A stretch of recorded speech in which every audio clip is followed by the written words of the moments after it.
भागं पंगौ महाशायतचारुचापं नमामि रामं रघुवंशनाथम् सच्चिदानन्दरूपाय विश्वोत्पत्त्यादिहेतवे तापत्रयविनाशाय श्रीकृष्णाय वयं नमः। वराहमिहिरं नटवरवपुः कर्णयो कर्णिकारं बिभ्रद्वासः कनककपिशं वैजयन्तीं च मालां ब्रह्माणवेणो रथवसुधया पूरयस्थोपवृन्दैः वृन्दारण्यं स्वपदरमणं प्राविशद् गीतकीर्ते यं प्रव्रजन्तमनुपेतमपेतकृत्यं द्वैपायनो विरहकातरया जुहाव पुत्रेति तन्मयतया तरवो विदेदो तं सर्वभूतहृदयं मुनिमानतोऽस्मि यस्वानुभावमखिल श्रुतिसारमेकम् अध्यात्मदीपमदितिशीतान्तमुन्दम् संसारिणां करुणया हपुरामगुह्यं तं व्यासशूलोपयामि गुरुं मुनीनाम् अतुलितबलधामं प्रेमशैलाभदेहं धनुजवन्कृशाणं ज्ञानिनामग्रगण्यं सकलगुणनिधानं वानराणामधीशं रघुपतिप्रियभक्तं वातजातं नमामि। मनोजवं मारुततुल्यवेगं जितेन्द्रियं बुद्धिमतां वरिष्ठं वातात्मजं वानरयूथमुख्यं श्रीरामदूतं शरणं प्रपद्ये। वाञ्छाकल्पतरुभ्यश्च कृपासिन्धुभ्यैव च पतितानां पावनेभ्यो श्रीवैष्णवेभ्यो नमो नमः। सीतानाथसमारम्भां रामानन्दार्यमध्यमां अस्मदाचार्यपर्यन्तां वन्दे गुरुं परम्परां। वन्दं तुलसी के चरण जिनके नौ जगतार कल समुद्र बूढ़तलख्यो प्रगटो सत्ययार। राम कथा के रसिक तुम कृष्ण कथा के रसिक तुम भक्तराज मति धीर आज सुवासन दीजिए तेज पुण्य कबीर। श्री गुरु चरण सरोज रज निज मन मुकुर सुधार वर्णो रघुबर विमल जसो जो दायक फलचार। हे हो हनुमान बलधारी कृपा निधान संकट कटैया मम संकट कटाइया आइया समाइया किशोर कपिले श्री सीताराम के चरित्र चार गाइया श्री राधे श्याम के चरित्र चार गाइया। भगवान का नाम दोहराएंगे कीर्तन मंडली भी आपको साथ देंगे। श्री राम जय जय राम श्री राम जय श्री राम जय जय राम श्री राम जय राम श्री राम जय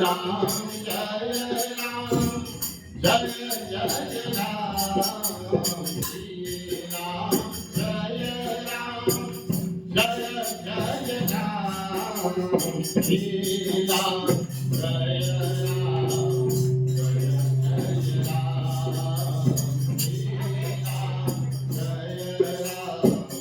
जय राम जय राम संकट मोचन कृपानिधान श्री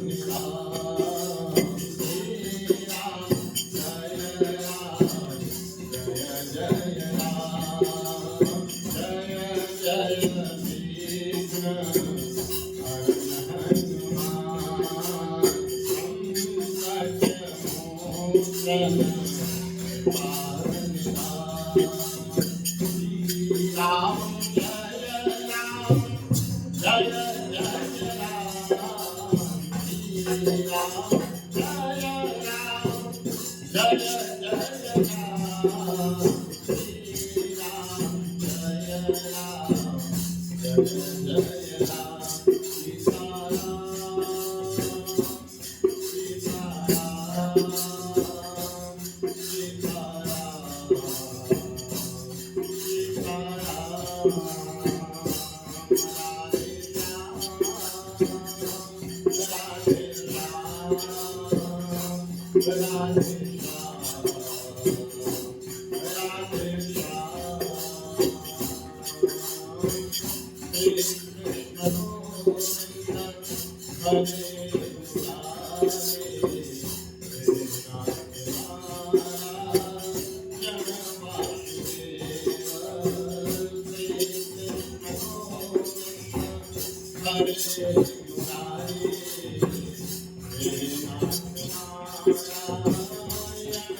हरण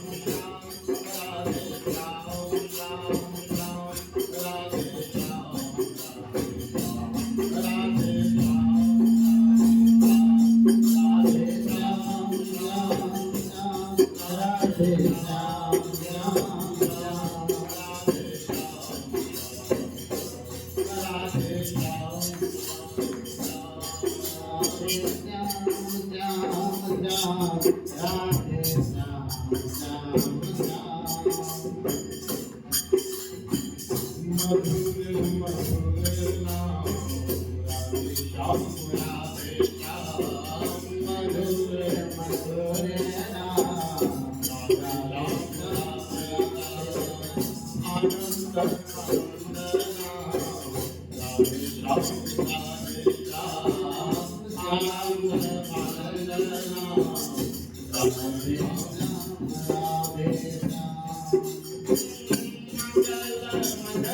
संकट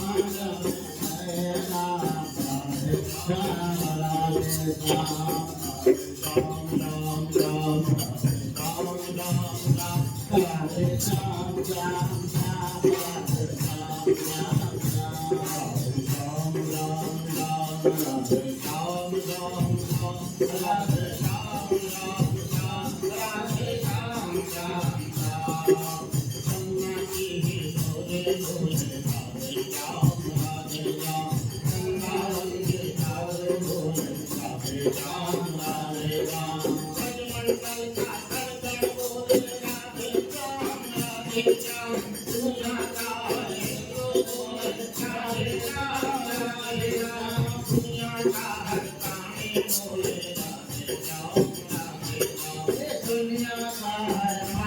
सीताराम राधे श्याम राधे श्याम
अखिलेश्वर परमेश्वर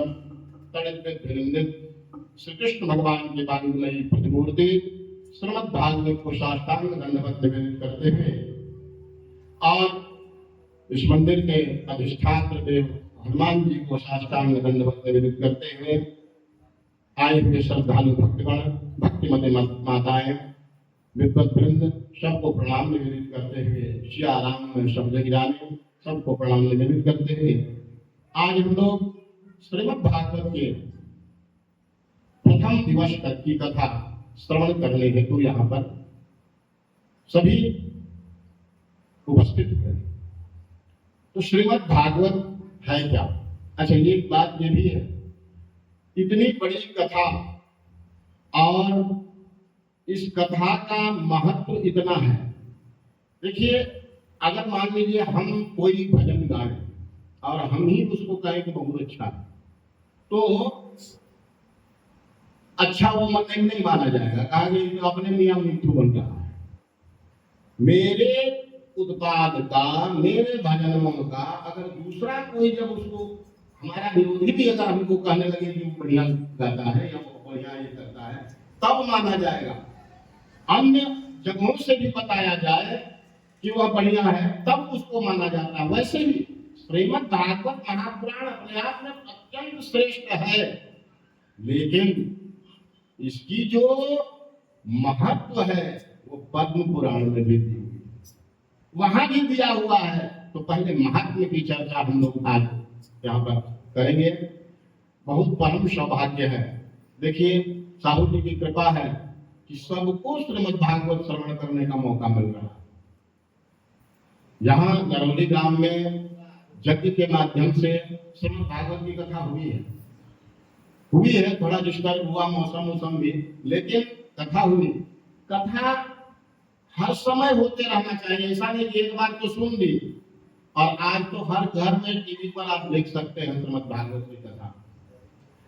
वहां बड़े बड़े आचार्य बैठे हुए हैं, बड़े बड़े आचार्य बैठे और आपको अत्यंत एक से एक गोपनीय चीजों को कभी श्रवण करा रहे हैं।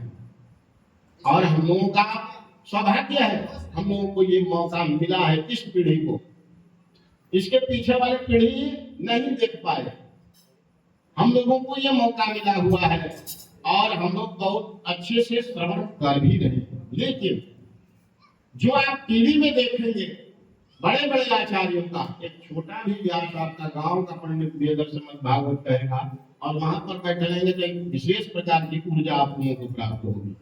जो ऊर्जा यहाँ देवी देवता जो आते हैं उनका ऊर्जा आपको प्राप्त हो रहा है। तो यहाँ का जो कथा श्रवण का महत्व है, व्यासपीठ के सामने कथा करने का जो महत्व है, वो चीज टीवी मोबाइल में नहीं मिलेगा। ज्ञान मिल सकता है, जानकारी मिल सकती है, लेकिन जो ऊर्जा आपको चाहिए, जो एनर्जी, जो ओरा कहते हैं, वो चीज तो आपको श्रीमद् भागवत के मंच के पास नीचे बैठ करके और आपको ये चीज मिल सकता है। दूसरा कहीं कोई उपाय नहीं। ये श्रीमद् भागवत है क्या? पहले ये भी जानना चाहिए श्रीमद् भागवत है क्या। आप श्रीमद् भागवत की बात करें, कोई उपन्यास है, क्या है, बहुत सारे लोग नहीं जान रहे हैं। श्रीमद् भागवत है क्या? तो कहा निगम कल्प तरोर गलितम फलम। निगम कहते हैं वेद, वेदों का निगम कल्प तरोर, निगम रूपी वेदों रूपी वेद रूपी कल्प वृक्ष का यह क्या है? पका हुआ निगम कल्प तरोर गलितम फलम, एकदम पका हुआ फल। आम का फल, अभी आम का सीजन है, आम एकदम पक जाता है, पीला हो जाता है, अब वो बस डंडी को छोड़ करके गिरने वाला है, बस समझिए वैसा फल। और आम का एक स्टेज ऐसा आता है जिसको हम लोग खा नहीं सकते, काट के नहीं खा सकते, सीधे मुंह में लगाएंगे और पी जाएंगे। तो पीवत भागवतम, इसको पीना है। कब तक पिए? फलाना आचार्य का सुन लिए, फलाना आचार्य का सुन लिए, अब आपका क्यों सुने? कहा कि तब तक कीजिए पिबत भागवतम रसमालयम, जब तक स्वयं रस के आलय, मतलब रस का घर न बन जाए। श्रीमद् भागवत इतना श्रवण कीजिए, इतना श्रवण कीजिए कि जब हम मोहल्ले में भी बैठे तो वहां पर बगल वाले का बुराई न करें, बल्कि श्री कृष्ण कथा उठा दिए। अरे यहाँ कोई भगवान ये कथा कर रहे थे, नंद बाबा से ऐसे बात कर रहे थे, वहां की कथा हुई है। मतलब इतना मन में दिमाग में भरा रहे श्रीमद् भागवत कि हर समय भगवान की कथा जब निश्चित होने लग जाए, तब कहिए आप रस के आलय बन गए। और तब जब, और ऐसे ही है चार भैया, सनक, सनंदन, सनातन और सनत कुमार, ये चार भैया हैं, 5 वर्ष के हैं, और ये लोग से विद्वान कोई दुनिया में है भी नहीं। और इन लोगों का क्या है? आप विद्वत्ता की घमंड नहीं है, अपने स्वयं बैठते हैं एक आदमी और 3 आदमी नीचे, कथा बस 3 आदमी को सुनाते हैं। एक कथा कर रहे हैं, फिर ये कथा कर रही है, वो बैठ जाए, वो कथा सुनिए। मतलब कथा मात्रिक जीवन में आज से नहीं श्रवण कर रहे हैं हम लोगों के, सबके पूर्वज हैं, जितने मनुष्य हैं उनके पूर्वज हैं। ब्रह्मा जी सबसे पहले इन्हीं की उत्पत्ति की है। तो श्रीमद् भागवत है क्या? श्रीमद् भागवत, भागवत कहते हैं भगवता प्रोक्तम, भगवान के द्वारा बोला गया। भगवान किसके बारे में बोलेंगे? भगवान अपने बारे में तो नहीं बोलेंगे। कोई भी अपने बारे में बोलेगा कि हम यूं हैं, अगर ऐसे कोई सुनेगा? अगर अपने बारे में कोई बोलेगा तो भगवता प्रोक्तम, भगवान के द्वारा बोली गई। तो भगवान किसके विषय में बोलेंगे? कहा भक्तों के विषय में बोलेगा। तो भक्त कौन हो सकता है? भक्त कौन होंगे भाई? तो भक्त हम आप होंगे। हमारी आपकी कथा है वहां तो बड़ी बड़ी। श्रीमद् भागवत में क्या है? भगवान के द्वारा बोली गई ये कथा है। तो किसकी कथा है? कहा भक्तों की कथा है। भगवान तो वहां घुस गए, भगवान कथा कह रहे हैं ना, तो भगवान कथा किनकी कह रहे हैं? भक्तों की। अच्छा, भक्त बनना बड़ी कठिन चीज है, भक्त बनना साधारण बात नहीं है। संस्कृत में भक्त भात को भी बोलते हैं, भात को भी भक्तम बोला जाता है। अब भक्त जो भगवान के भक्त हैं उनको भी भक्त बोला जाता है। ये भक्त, दोनों भक्त बनने की प्रक्रिया बहुत बहुत सरल नहीं है, बहुत कठिन है। चावल भात बनने के पहले, आप सब किसान हैं, जानते हैं कि बिचड़ा को कहाँ रोकते हैं? एक जगह कहीं लगाया, वहां से उखाड़े और ले जा करके जहाँ कीचड़ है वहां पर ले जा करके उसको रोक दिए। अच्छा, उसके अगल बगल कोई घास पतवार को भी नहीं उगने दे रहे हैं। मतलब मोह माया, भक्त बनने का भी मोह माया नहीं होने दे रहे हैं। और वो जब बन गया, काटा गया, रौंदा गया, बैल से रौंदवा गया, अब तो ट्रैक्टर का जमाना है, लेकिन रौंदना तो पड़ेगा ही। और तब सुखाए और उसको फिर कूटे, तब कूट करके जो चावल निकला और उसको खौलते हुए जल में डाले, तब जा करके वो भात पका। कितना पका माताएं जानती हैं, इतना भी नहीं पक गया कि गीला हो गया। कब तक पकाए? जब तक उसमें एक छोटा सा भी कड़ापन न आ जाए, उतना पकना। तो भक्त ऐसे जो भक्त है, भगवान उनकी परीक्षा लेते रहते हैं। कोई कहता है ना, अरे वो तो बड़ी बात है, उसके यहाँ तो सब बढ़िया बढ़िया हो रहा, हम इतना भगवान का पूजन करते हैं और हमको नहीं मिलता है।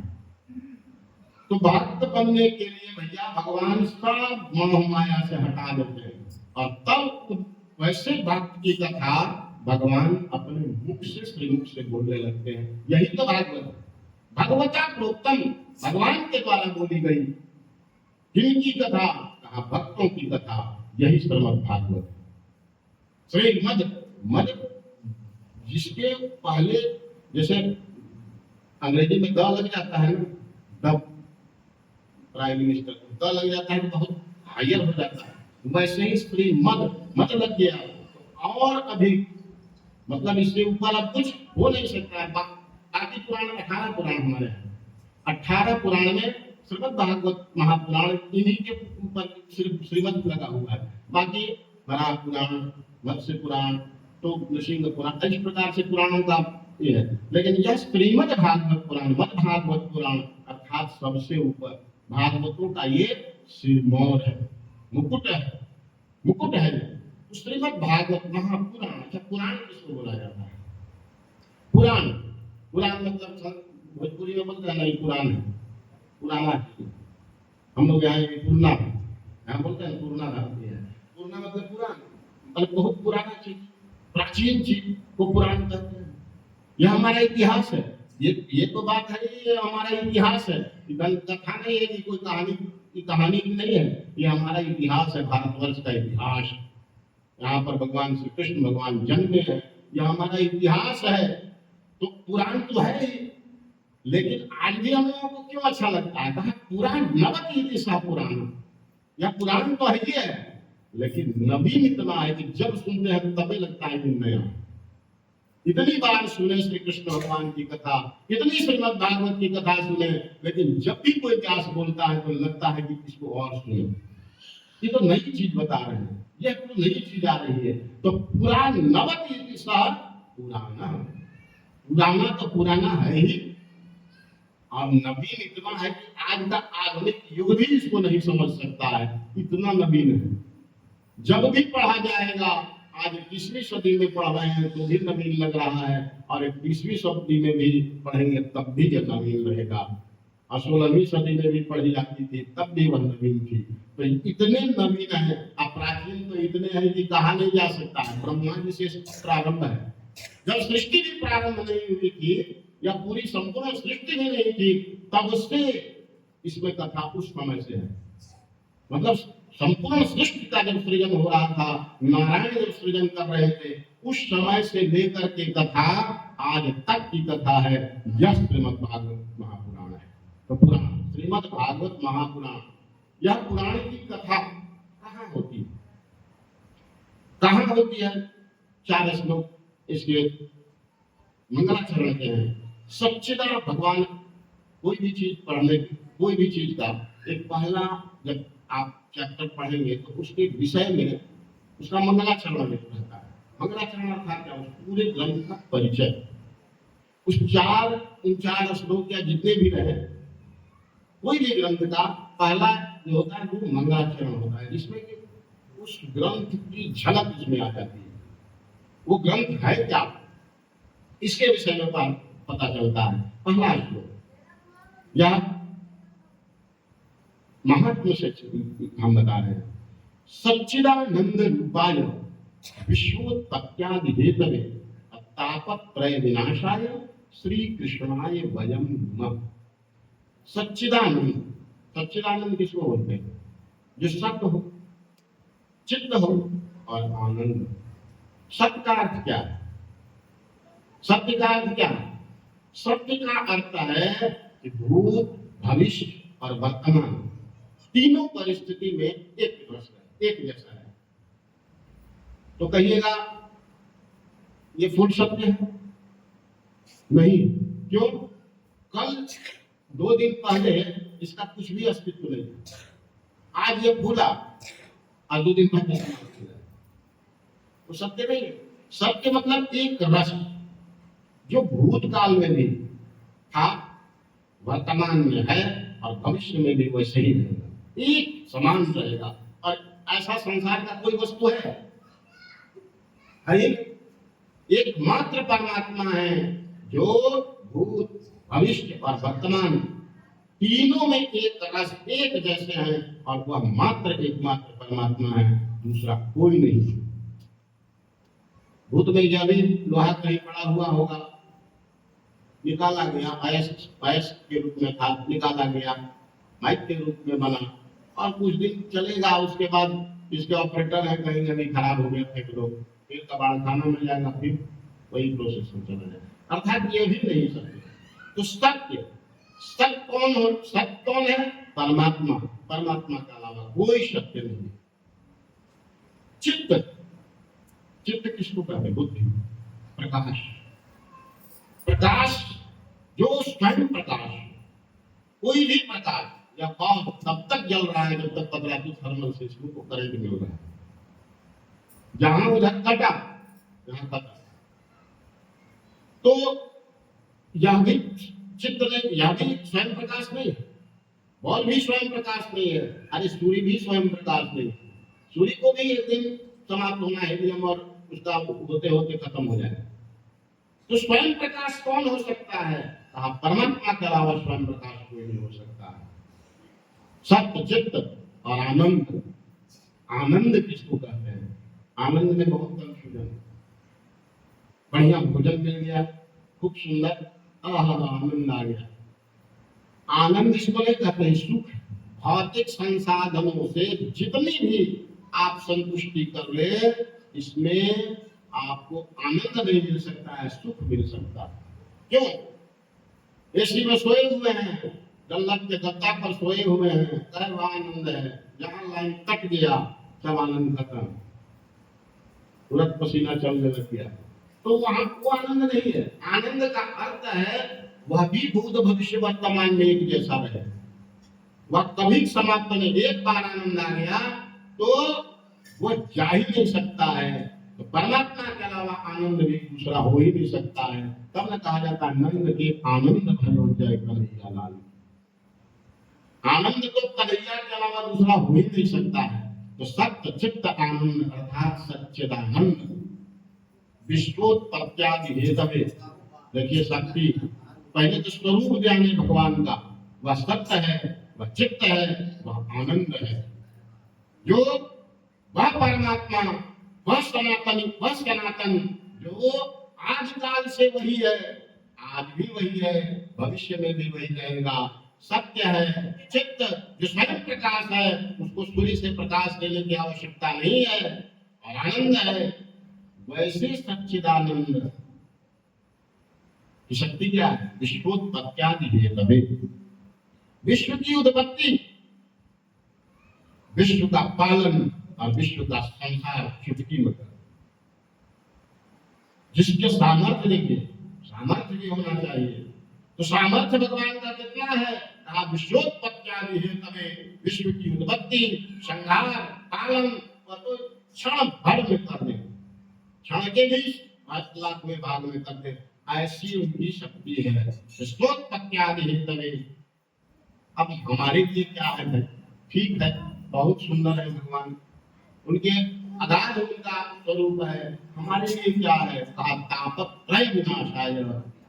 तापत्रय 3 प्रकार के ताप, दैहिक, दैविक और भौतिक। 3 ही ताप है। भौतिक ताप क्या है?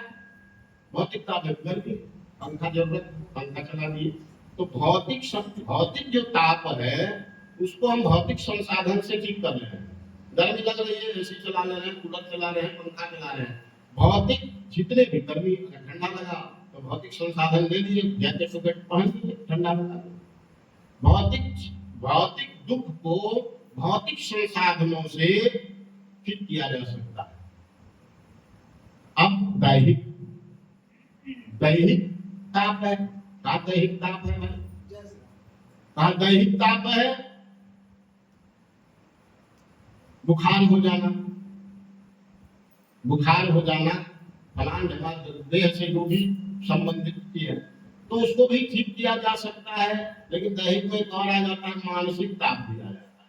दैहिक ताप में मानसिक ताप आ जाता है मन से, वो तो हुआ जैसा कह दिया खाना नहीं खाया, अब इसका कोई इलाज है। आज मन नहीं कर रहा है, आज ये नहीं कर रहा, आज काम करने नहीं जाने का मन कर रहा है, अभी मन को कौन संभालेगा। तो जो मानसिक ताप है उसको भी भगवान ठीक करते हैं, दैविक को ठीक करते हैं। दैविक, अच्छा दैविक आपदा जितनी भी है, बहुत दैविक आपदा, कहीं वज्र गिर जाता है, कहीं जल वृष्टि भी बहुत हो जाती है, कहीं भूख। तो दैविक जो आपदाएं हैं और दैहिक है और भौतिक, उन तीनों को अगर समन करने की उनको क्षमता है, विनाश करने की क्षमता है, तो वो भगवान में है। तापत त्रय विनाशाय, तीनों तापों को नष्ट करने की क्षमता भगवान में है। श्री कृष्णाय वयं नमः। इसलिए हम लोग वैसे श्री कृष्ण भगवान को संपूर्ण मैं नहीं, अहम नमः नहीं, वयं नमः। वयं अहम नावाम वयं सुने हैं, मैं तुम दोनों हम सब, तो वयं नमः हम सब उन भगवान श्री कृष्ण को नमन करते हैं, प्रणाम करते हैं, जो भगवान सत्य चित्त आनंद स्वरूप विश्व की उत्पत्ति, पालन और संहार करने वाले, तीनों तापों को नाश करने वाले ऐसे श्री कृष्ण भगवान को हम लोग सभी प्रणाम करते हैं। एक बार श्री कृष्ण गोविंद हरे मुरारे, हे नाथ Narayan Hare Krishna Govinda Hare Murari, He Nath Narayana Vasudeva.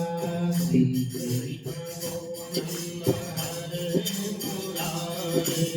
Hare Nath Narayana Vasudeva.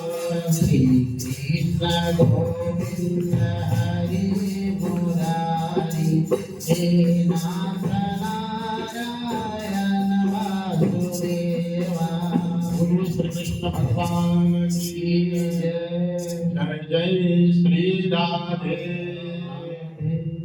यं प्रव्रजन्तमनुपेतमपेतकृत्यं द्वैपायनो विरहकातरया जुहाव। पुत्रेति तन्मयतया परभोधिनेदो तं सर्वभूतहृदयं मुनिमानतोऽस्मि। देखिए हर श्लोक को हम ऐसा नहीं है कि संपूर्ण श्रीमद् भागवत के श्लोक का इस प्रकार से सबको समझाते हैं, क्षमता भी है। ऐसा बात है, आप लोग जानते हैं हमारे पिताजी संस्कृत के प्रकांड विद्वान, जिनका पढ़ाए हुए भी बहुत सारे हैं, जो इसे केवल चुटकी में पढ़ा देते थे और फल भी जन्म जाता था, संस्कृत में कोई फेल नहीं होता था। ऐसे तो हम लोगों की क्षमता है कि एक श्लोक को भी बताया जाए, लेकिन 18,000 श्लोक है, साधारण थोड़ा मोड़ा नहीं। 18,000 श्लोक है श्रीमद् भागवत में। देखिए आज हम ऐसा नहीं है कि ऐसे बोल रहे हैं, हमारा नाम तो सूर्यकांत त्रिपाठी है। बचपन में पिताजी हमारा नाम जब एकदम 3-4 वर्ष के थे, उस समय मेरा नाम सोमनाथ त्रिपाठी, सोमनाथ जी नाम रखे। अब देखिए श्रीमद् भागवत का पुराण एक बहुत पुराना प्राचीन हमारे यहाँ, इसमें पिताजी हमारा नाम लिखे हुए। तो उस समय उनको लगा था कि श्रीमद् भागवत कहेगा, उस समय उनको उनके दिमाग में ये था कि श्रीमद् भागवत कहेगा। एक एक श्लोक हम लोग पढ़ाते थे और उसको अर्थ बताते थे, इसका ये अर्थ हुआ, यहाँ ये व्याकरण लग रहा है, ये कैसे हो रहा है, सारा चीज हम लोगों को बचपन से समझा है। और इसका कोई समझ नहीं, सबूत भी है। और आप लोग को क्या गाँव के हैं, आप लोग को सब देखे हैं। इस पुस्तक में, उतना प्राचीन पुस्तक में पिताजी उस समय हमारा नाम लिखा, तो उनको विश्वास था कि श्रीमद् भागवत की कथा कहेगा। उसी समय वो तैयार हमको कर रहे थे, एक तरह से समझाया है।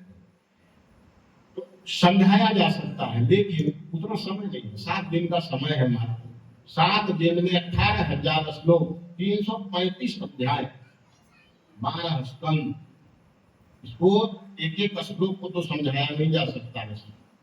जो पढ़ाई जो हमारे हम लोग इसको संस्कृत में जो श्लोक है वो पाठ मूल पाठ हम लोग दिन भर उसको करके उसको समाप्त हम लोग 7 दिन में करेंगे। आज थोड़ा सा कम हुआ लेकिन अभी उसको मेकअप किया जाएगा, फिर कल उसको ज्यादा हम लोग पाठ करके उसको पुनः हम लोग वहां तक पहुंच जाएंगे। क्योंकि आज कलश यात्रा सारा वेदी का बनाना पूजन करना थोड़ा सा भी हुआ, लेकिन कल से हमारा शेड्यूल ठीक हो जाएगा। तो कहने का मतलब है कि संपूर्ण श्लोकों को तो नहीं बताया जा सकता, लेकिन कुछ कुछ श्लोक जहां जहां जरूरत। अच्छा, आप कहिएगा क्या जरूरत है बाबा श्लोक का, हिंदी में कथा कह दीजिए।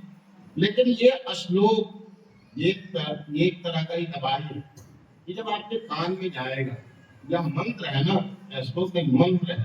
श्रीमद् भागवत के 18,000 श्लोक नहीं, इनको मंत्र समझिए।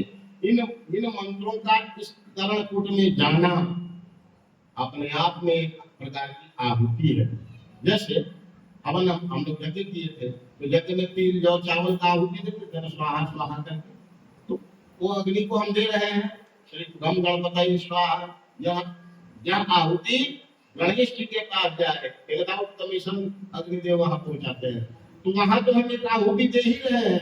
यह ज्ञान यज्ञ है, वह वो यज्ञ और ये भी एक यज्ञ है, इसको ज्ञान यज्ञ का है। तो यहाँ भी आहुति, यज्ञ मतलब यज्ञ में तो आहुति होती है। तो कहा कि यहाँ कहाँ आहुति दिख रही है, कहा कि यहाँ भी आहुति हो रही है। व्यास जो बोल रहे हैं ना, और आपका कर्णकूट ये क्या है, कुंड है, हवन कुंड। यहाँ से हम बोल रहे हैं कि कान में जा रहा है, यह आहुति परमात्मा आपका आत्मा है अंदर, वह ग्रहण कर रहा है, और उसके लिए एक ही उपाय है, वह एक ही भाषा समझता है। उसका एकमात्र भाषा है संस्कृत। अंग्रेजी तिथि से कुछ नहीं होता। ऐसा नहीं है कि 22 तारीख को पूर्णिमा होगा तो होगा, ऐसा हर 22 को नहीं होने वाला। यह प्रकृति ही संस्कृत ही समझती है, संस्कृत की ही तिथियां समझती है। प्रतिपदा कब है, द्वितीया कब है, सब कुछ समय से। पूर्णिमा जब है तब पूर्णिमा होगा। ऐसा नहीं अंग्रेजी तिथि से कि फलाना अंग्रेजी तिथि इतना तारीख को पूर्णिमा होगा, ऐसा नहीं। यहाँ तक पूर्णिमा जिस दिन होगा, ये तिथियां पंचांग से निर्धारित है। संपूर्ण सृष्टि संस्कृत के ज्योतिष से ये है, वो अंग्रेजी तिथि से नहीं चलता। अंग्रेजी तिथि से न तो पूर्णिमा होगा ना अमावस्या होगा। जो साक्षात दिखता है वो चीज हम बता रहे हैं, जो नहीं दिखता है ग्रह नक्षत्र के विषय में, उन लोगों उसके विषय में तो आप नहीं समझ सकते हैं। लेकिन पूर्णिमा और अमावस्या तो दो होता है ना, इसको तो आप देखते हैं क्या अंग्रेजी तिथि से होती है, निश्चित अंग्रेजी तिथि में होता है। या तो तिथियां हमारे संस्कृत से, इसीलिए कहा जाता है प्रकृति अगर दूसरा शब्द नहीं समझ सकती है, केवल और केवल संस्कृत समझ सकती है, दूसरा कोई उपाय नहीं। तिथियों का ही निर्धारण करके नासा आदि जितने भी हैं सब भेजते हैं अपने सैटेलाइट आदि, अंग्रेजी तिथि से नहीं आता है। क्योंकि किस नक्षत्र किस तिथि में कौन सा ग्रह कहाँ रहेगा, यह चीज कहाँ लिखा रहेगा, हमारे पंचांग में रहेगा, और कौन उसी हिसाब से फिर भेजा जाता है। तो अंग्रेजी तिथि से नहीं भेजी जाती। तो प्रकृति और आत्मा परमात्मा यह केवल और केवल संस्कृत, यह देव भाषा है ना, देव भाषा ही समझ सकती है। इसीलिए संस्कृत के श्लोकों का हम उच्चारण करके मानो आपके आत्मा तक यह आवाज पहुंचा। यम प्रजंत मनुपेतमपेत कृत्यम द्वैपायनो विरहता करया विभाव पुत्रेति तन्मयतया सर्वोभिनेदुष तम सर्वभूत हृदयम मुनिमान तूष्णीम्। हम पुनः सुखदेव जी का आज आप लोगों को स्मरण करा रहे हैं, जिन सुखदेव मुनि के कहे हुए वाक्य जो यह ग्रंथ जो है सुखदेव मुनि ही बोले हैं। राजा परीक्षित श्रवण कर रहे हैं और सुखदेव जी बोले हैं उन पर। और वे सुखदेव जी कैसे हैं भाई, यम प्रभ्रजंत मनुते तमपेत कृत्यम। जब वो पैदा हुए ना, जब वो गर्भ से बाहर आए, ऐसे तो गर्भ से निकल नहीं रहे, लेकिन बहुत अंगे विनय के बाद भगवान के साक्षात आने के बाद वो गर्भ से निकले, और निकले पैर का काम चलना चल दिए न बात दम्मा से उनको मुंह माया किसी खाते चल दिए। ऐसे विरक्त और पुत्रे की तब मैं आता तरवो के लिए व्यास जी दौड़े दौड़े जा रहे हैं, बेटा बेटा लौटो लौटो, काहे का बेटा और कौन बेटा और कौन बाप। यह तो संबंध उनको माया को बेटा नहीं, इसलिए बाप बेटा का क्या संबंध जाने, जंगल में चले गए। तो ऐसे सर्वभूत हृदय जो सबके सभी जीव मतलब जीव सभी के जीव के अंदर जो बैठे हुए हैं, सब जीवों के हृदय सम्राट हैं, ऐसे सुखदेव जी को प्रणाम निवेदित करते हैं। नैन शिशुतमासीनो मभिवाद्य महमति तथा मृदल शास्त्राद कुशल श्रवण को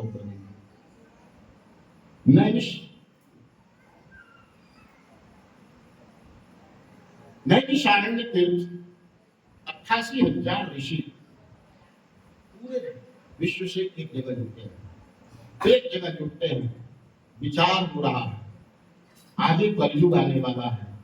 देखिए प्रबुद्ध व्यक्ति, बुद्धिजीवी व्यक्ति, अगर मान लीजिए हमारे यही गांव में अगर किसी प्रकार की समस्या आने वाली है, तुरंत प्रबुद्ध व्यक्तियों का मीटिंग होने लगता है कि अब इस समस्या से कैसे निपटा जाए, इस समस्या से कैसे निपटा जाए। तो गांव के प्रबुद्ध व्यक्ति जब गांव में संकट आने वाला होता है तो जुट जाते हैं। यहाँ तो विश्व में संकट आने वाला है, सब 88,000 ऋषि एक जगह नैमिषारण्य में वहां जा करके और बैठ जाते हैं। तो करें क्या भाई, यज्ञ करना शुरू कर दिया। दिन भर यज्ञ करते थे, रात्रि में क्या करें, रात्रि में क्या करें, तो कहा कि इधर का उधर, भाई देखिए 150 आदमी बैठता है तो उसमें लोग इधर उधर होने लग जाते हैं। कोई पिलर में अपना सोने का व्यवस्था बनाता है, कोई कुछ, कोई मोबाइल, तरह तरह का अपना अपना सरकारी है। 88,000 ऋषि हैं, अगर सायंकाल ही कहीं बैठेंगे तो या तो घर का शिकायत करेंगे, हम अपना बहू का बताएंगे शिकायत, यही करेंगे ना। 88,000 व्यक्ति एक जगह बैठ जाए तो कहा कि बड़े ये कुशल थे कथा सुनने में, लेकिन कथा श्रवण करने में कुशल जो है वही तो सौनक, यही जो सूर्य जितने भी ये 88,000 ऋषि हैं, बड़े कथा श्रवण में सौनक इनको बोला जाता है। ये सब बड़े कुशल हैं कथा श्रवण करने में। सबसे विद्वान कौन उस समय थे भाई, कहा सूर्य। सूर्य जी को व्यासासन पर बिठा और कहा अज्ञान भ्रांत विध्वंस कूट सूर्य समप्रभ। अंधकार को कौन समाप्त कर सकता है, अंधकार को कौन समाप्त कर सकता है, प्रकाश। प्रकाश के अलावा कोई उपाय है? तो अंधकार हर समय हर जगह है, अंधकार कहीं जाता होता नहीं, हर समय अंधकार है ही। ये अंधकार जाता कैसे है, कहा प्रकाश आ जाता है तो अंधकार छिप जाता है। जहां प्रकाश बंद हुआ अंधकार तो वहीं नहीं है। तो कहा कि आप कोटि सूर्यस्तम प्रभा, कोटि करोड़ों सूर्य के समान आप हैं। अच्छा, अंधकार अज्ञान को भी बोला जाता है। अज्ञान को समाप्त करने की क्षमता किसमें है? ज्ञान। ज्ञान मतलब प्रकाश। तो ज्ञान रूपी प्रकाश से अज्ञान रूपी अंधकार का नाश करने की क्षमता आप में है। अब थोड़ा मोड़ा नहीं है, कोटि सूर्यस्तम प्रभा, करोड़ों सूर्य के समान आप में क्षमता है, आप में प्रकाश है। सूताख्या ही प्रकाशायम अंतरमसाय अस्तिसायम। हे प्रभु, आप हमारे कर्ण को जो प्रिय लगे है और कर्ण को प्रिय भी लगे, अब कथा का सार सार हो। सार मतलब क्या, उसका तत्व। जैसे दूध से ज्यादा, दूध से ज्यादा ऐसा मतलब धनी हो जाता है दही, दही से ज्यादा धनी हो जाता है मक्खन। जैसे जैसे उसको मिलाइएगा वैसे वैसे उसका मूल्य बढ़ते जाएगा, उसका मूल्य बढ़ते जाएगा। और मक्खन से भी महंगा कौन सा हो जाएगा घी। तो दूध का सार तत्व कौन सा हो गया, घी हो गया। अब एक व्यक्ति कहेगा देखिए बाबा, जब दूध का ही निकला हुआ घी से दिया जलता है तो हम दूधे से जलाएंगे, तो दूध से वो जला पाएगा जीवन भर में कभी? उसी दूध से कभी जलेगा नहीं जलेगा। तो कथा का सार सार चीज बताइए। कथा तो अनंत है, हरि अनंत, हरि कथा अनंत, अनंत कथाएं हैं, तो अनंत कथाओं में भटकाइए नहीं करेगा। जो जो सार सार है जिसको श्रवण करना ही चाहिए, उन कथाओं को आप हमको कहिए। भक्ति ज्ञान ज्ञानात्मो विवेको वर्तते मान। तीन ही चीज की वृद्धि के लिए व्यक्ति प्रयासरत रहना चाहिए। हर व्यक्ति को क्या चीज? भक्ति ज्ञान, भक्ति हो भगवान में, एक तो भक्ति हो जाए। अच्छा भक्ति भी होती है, ऐसा बात नहीं है, भक्ति भी परेशान हो जाता है। भक्ति होती है फिर थोड़ा देर बाद फिर भक्ति समाप्त हो जाती है। तो भक्ति ऐसी आए प्रभु की आप पर हम हर समय आपका भक्त बने रहें। अच्छा भक्ति के साथ ज्ञान भी हो, ज्ञान भी हो, ऐसा नहीं कि भक्ति के नाम पर हमको बुड़बक बना दे। भक्ति के साथ ज्ञान भी हो। ज्ञान जब हो जाता है तो संसार से विरक्ति हो जाती है।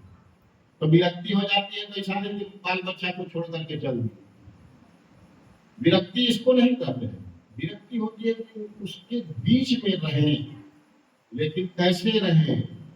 जैसे कमल, कमल तालाब में कीचड़ में है, लेकिन कीचड़ का गुण उसमें नहीं कहीं दिखेगा।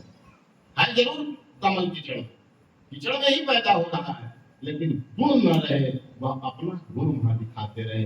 हम गांव में रहेंगे, अपने बाल बच्चों के पास में है, सब कुछ है, भक्ति है, ज्ञान भी हो गया, विरक्ति भी है, जान रहे हैं एक दिन सब छूटना है, एक दिन तो सब छूटना है। इस चीज का ज्ञान हो। 100 रुपया भुला जाए कैरो जाने में करोड़ी से, तो 3 बार साइकिल इधर से उधर दौड़ाइएगा, कहाँ गिरल है।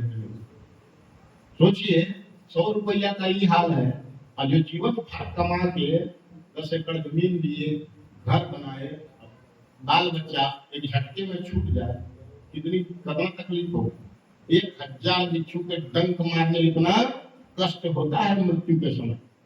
1000 डंक, 1000 बिच्छू जब डंक मारेगा, एक बिच्छू का डंक आप सोच सकते हैं, 1000 बिच्छू का डंक जब लगता है, इतना कष्ट मृत्यु के समय होता है। काहे होता है? काहे कि मोह पैदा किए हैं ना, सभी में मोह है, मेरा है, मेरा है, मेरा है। एक 5 इंची खातिर भाइयों को नहीं छोड़ रहे हैं, वहां पर डंडा लेके तैयार है। 5 इंच बाउंड्री है, तुमने 5 इंच इधर घुस गया, मेरा 5 इंच घुस गया, यही का तो झगड़े है।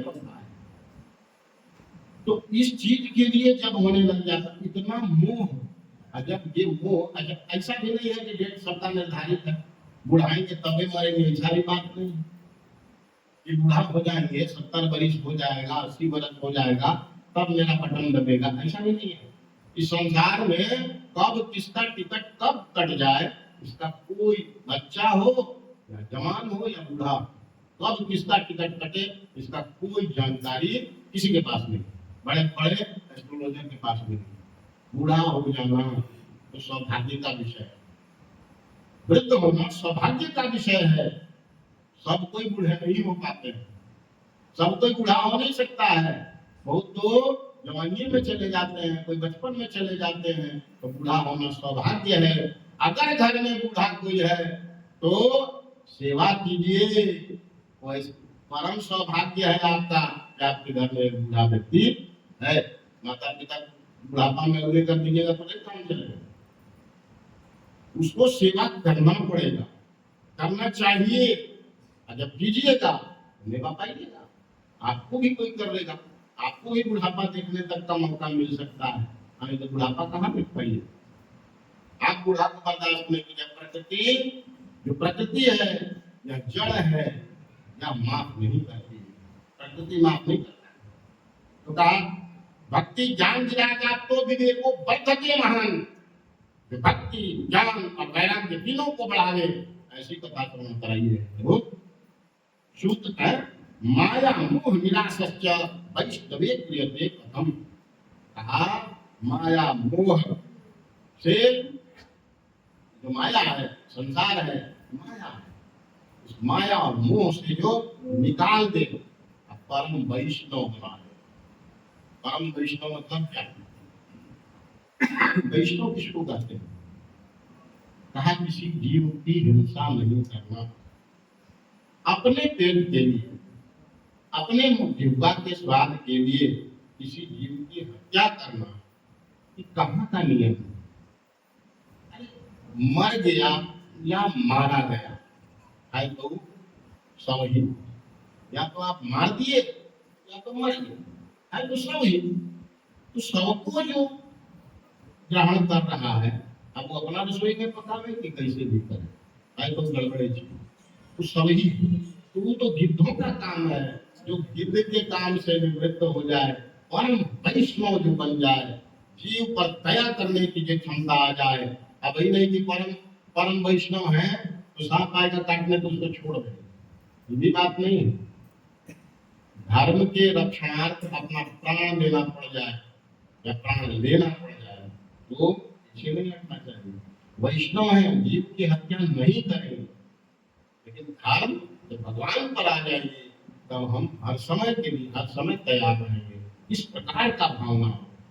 हाँ, लेकिन जिह्वा के स्वाद के लिए मांस भक्षण नहीं करना चाहिए, प्रिय के कथन। ये भोरे कलो प्रायु जीवाश्चार श्रोतान तथा। अब क्या किया जाए? पंच तत्व तो ही गड़बड़ है हमारा। ये जो क्षिति जल पावक गगन समीरा, इन्हीं 5 तत्वों से तो हमारा शरीर बना है ना। अब कलयुग है, अच्छा सतयुग था, यही 5 तत्व थे और आज भी यही 5 तत्व हैं। आखिर सतयुग से कलयुग हो कैसे गया? कहा कि इन 5 तत्वों में विकृति आई, 5 तत्वों में विकृति आई। जो जल था उसमें विकृति आई, क्षिति जल, आकाश में विकृति हुई, जल में विकृति हुई, वायु में विकृति हुई, पृथ्वी में विकृति हुई। सब प्रदूषण समझिए, विकृति नहीं समझ रहे तो प्रदूषण समझिए, सब प्रदूषित हो गया। अब प्रदूषित चीज से ही शरीर बना, तो कलयुगी शरीर है, कतनों ज्ञान दे तो फिर पता लगेगा कि गड़बड़े से पुराना है।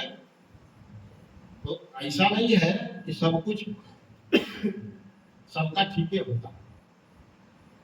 तो कलयुग शरीर, जब शरीर गड़बड़ बना है तो कहाँ से नहीं, कहाँ बुद्धि उदनी आएगी?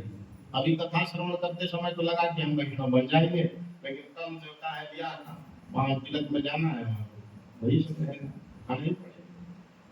समस्या ये आ जाती है, वह ज्ञान हर समय बना रहे।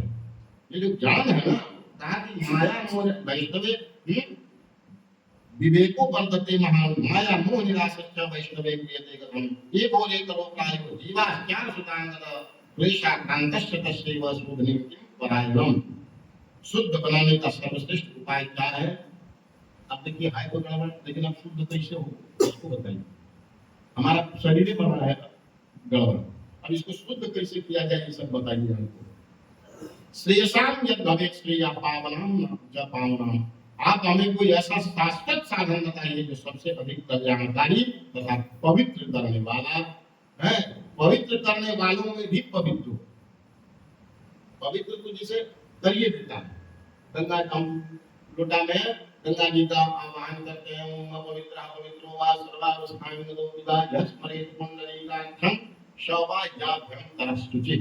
पुंडरीकाक्ष भगवान का नाम ले लेने से ही व्यक्ति शुद्ध हो जाता है किसी भी परिस्थिति में। अपवित्र पवित्र हुआ, अपवित्र भी पवित्र हो जाता है। अपवित्र पवित्र हुआ सर्वावस्थांग तो विदा, सभी स्थिति में, सभी स्थिति में सर्वावस्थांग तो विदा। यह स्मरे, जो हम स्मरण करते हैं किसका? पुंडरीकाक्ष भगवान। पुंडरीकाक्ष भगवान का जब हम स्मरण करते हैं तो जिस परिस्थिति में रहे सब बाह्याभ्यंतर, बाह्य बाहर, अभ्यंतर मतलब अंदर, अंदर और बाहर दोनों हम लोग शुद्ध हो जाते हैं। इसीलिए हम लोग पूजा कराने आते हैं तो सबसे पहले क्या करते हैं? माथा पर जल छिड़किए। हम अपवित्र करते हैं, माथा पर जल छिड़किए, गंगा जी का आवाहन करके और उसके बाद गंगा जी माथा पर जल छिड़किए। तो मनुष्य शरीर है, ऊपर से कितना सुंदर दिखे, अंदर तो केवल और केवल मैल ही भरा पड़ा है। 350 करोड़ के यहाँ क्षेत्र है, इन छिद्रों से केवल गंदगी ही तो निकल रही है। जितने भी शरीर में छिद्र हैं उनसे गंदगी के अलावा कुछ बहुत सुगंध नहीं निकल रहा। भले हम दियो लगा करके अपना हम लोग उस गंध को बचाएं, लेकिन है तो इतनी है, यह संपूर्ण शरीर गंदगी का कारखाना है, इसमें केवल गंदगी ही अंदर है। अब इसी गंदगी को साथ लेकर के हमको भगवान का पूजन भी करना है, सब कुछ करना है। तब कैसे किया जाए? कहा कि गंगा जल आदि तब अपने आप को पवित्र करते हैं। कैसे? भगवान का नाम लेकर के पवित्र करते हैं। भगवान नाम से पवित्र हो जाता है यह शरीर। तो ऐसा बताइए, पवित्र करने वाली तो गंगा भी है, लेकिन पावन हम च पावनम, पावना नाम जब पावन, जो पवित्र को भी पवित्र कर दे, इतना ऊपर का बात बताइए। अपवित्र को पवित्र तो करिए दिया जा सकता है, लेकिन पवित्र को भी पवित्र कर दे, ऐसी आप कृष्ण प्राप्ति कर्म शाश्वत साधन तत्पराधुना। कृष्ण की प्राप्ति कैसे हो, भगवान की प्राप्ति कैसे हो? संपूर्ण जीव किसके लिए प्रयास कर रहा है? सब भगवान को पाने का उपाय कर रहा है। अनेक अनेक विधा है, अनेक अनेक विधाओं से जा रहे हैं लोग, सब प्रयास कर रहे हैं। अपना काम करते हुए भी, चाहे कोई पंथ हो, सब परमात्मा को ही पाने का प्रयास कर रहे हैं रात दिन। अपने धर्म में कट्टरता करके कैसे भी जैसे भी, वो केवल और केवल उस परमात्मा को प्राप्त करने का उपाय कर रहे हैं, और कोई दूसरा उपाय नहीं। अब कुछ अपना तो कार्य कर ही रहे हैं सब कोई, जो अपना उधर निमित्तम, अपने पेट के निमित्त, अपने परिवार के निमित्त कार्य तो कर ही रहे हैं, लेकिन प्रत्येक मनुष्य चाहे कैसा भी हो, चोरी भी कर रहा हो, वह भी परमात्मा को प्राप्ति करने का कोई न कोई उपाय जो उसको समझ में आता है वो जरूर करता है। तो आप हमको ऐसा भी उपाय नहीं करते रहेंगे, जिंदगी भर उपाय करते रहे, मिला है ये नहीं कुछ, तो ऐसा कुछ उपाय बताइए जिसे मिल जाए। प्रयास तो हम लोग भी आज तक कर रहे हैं।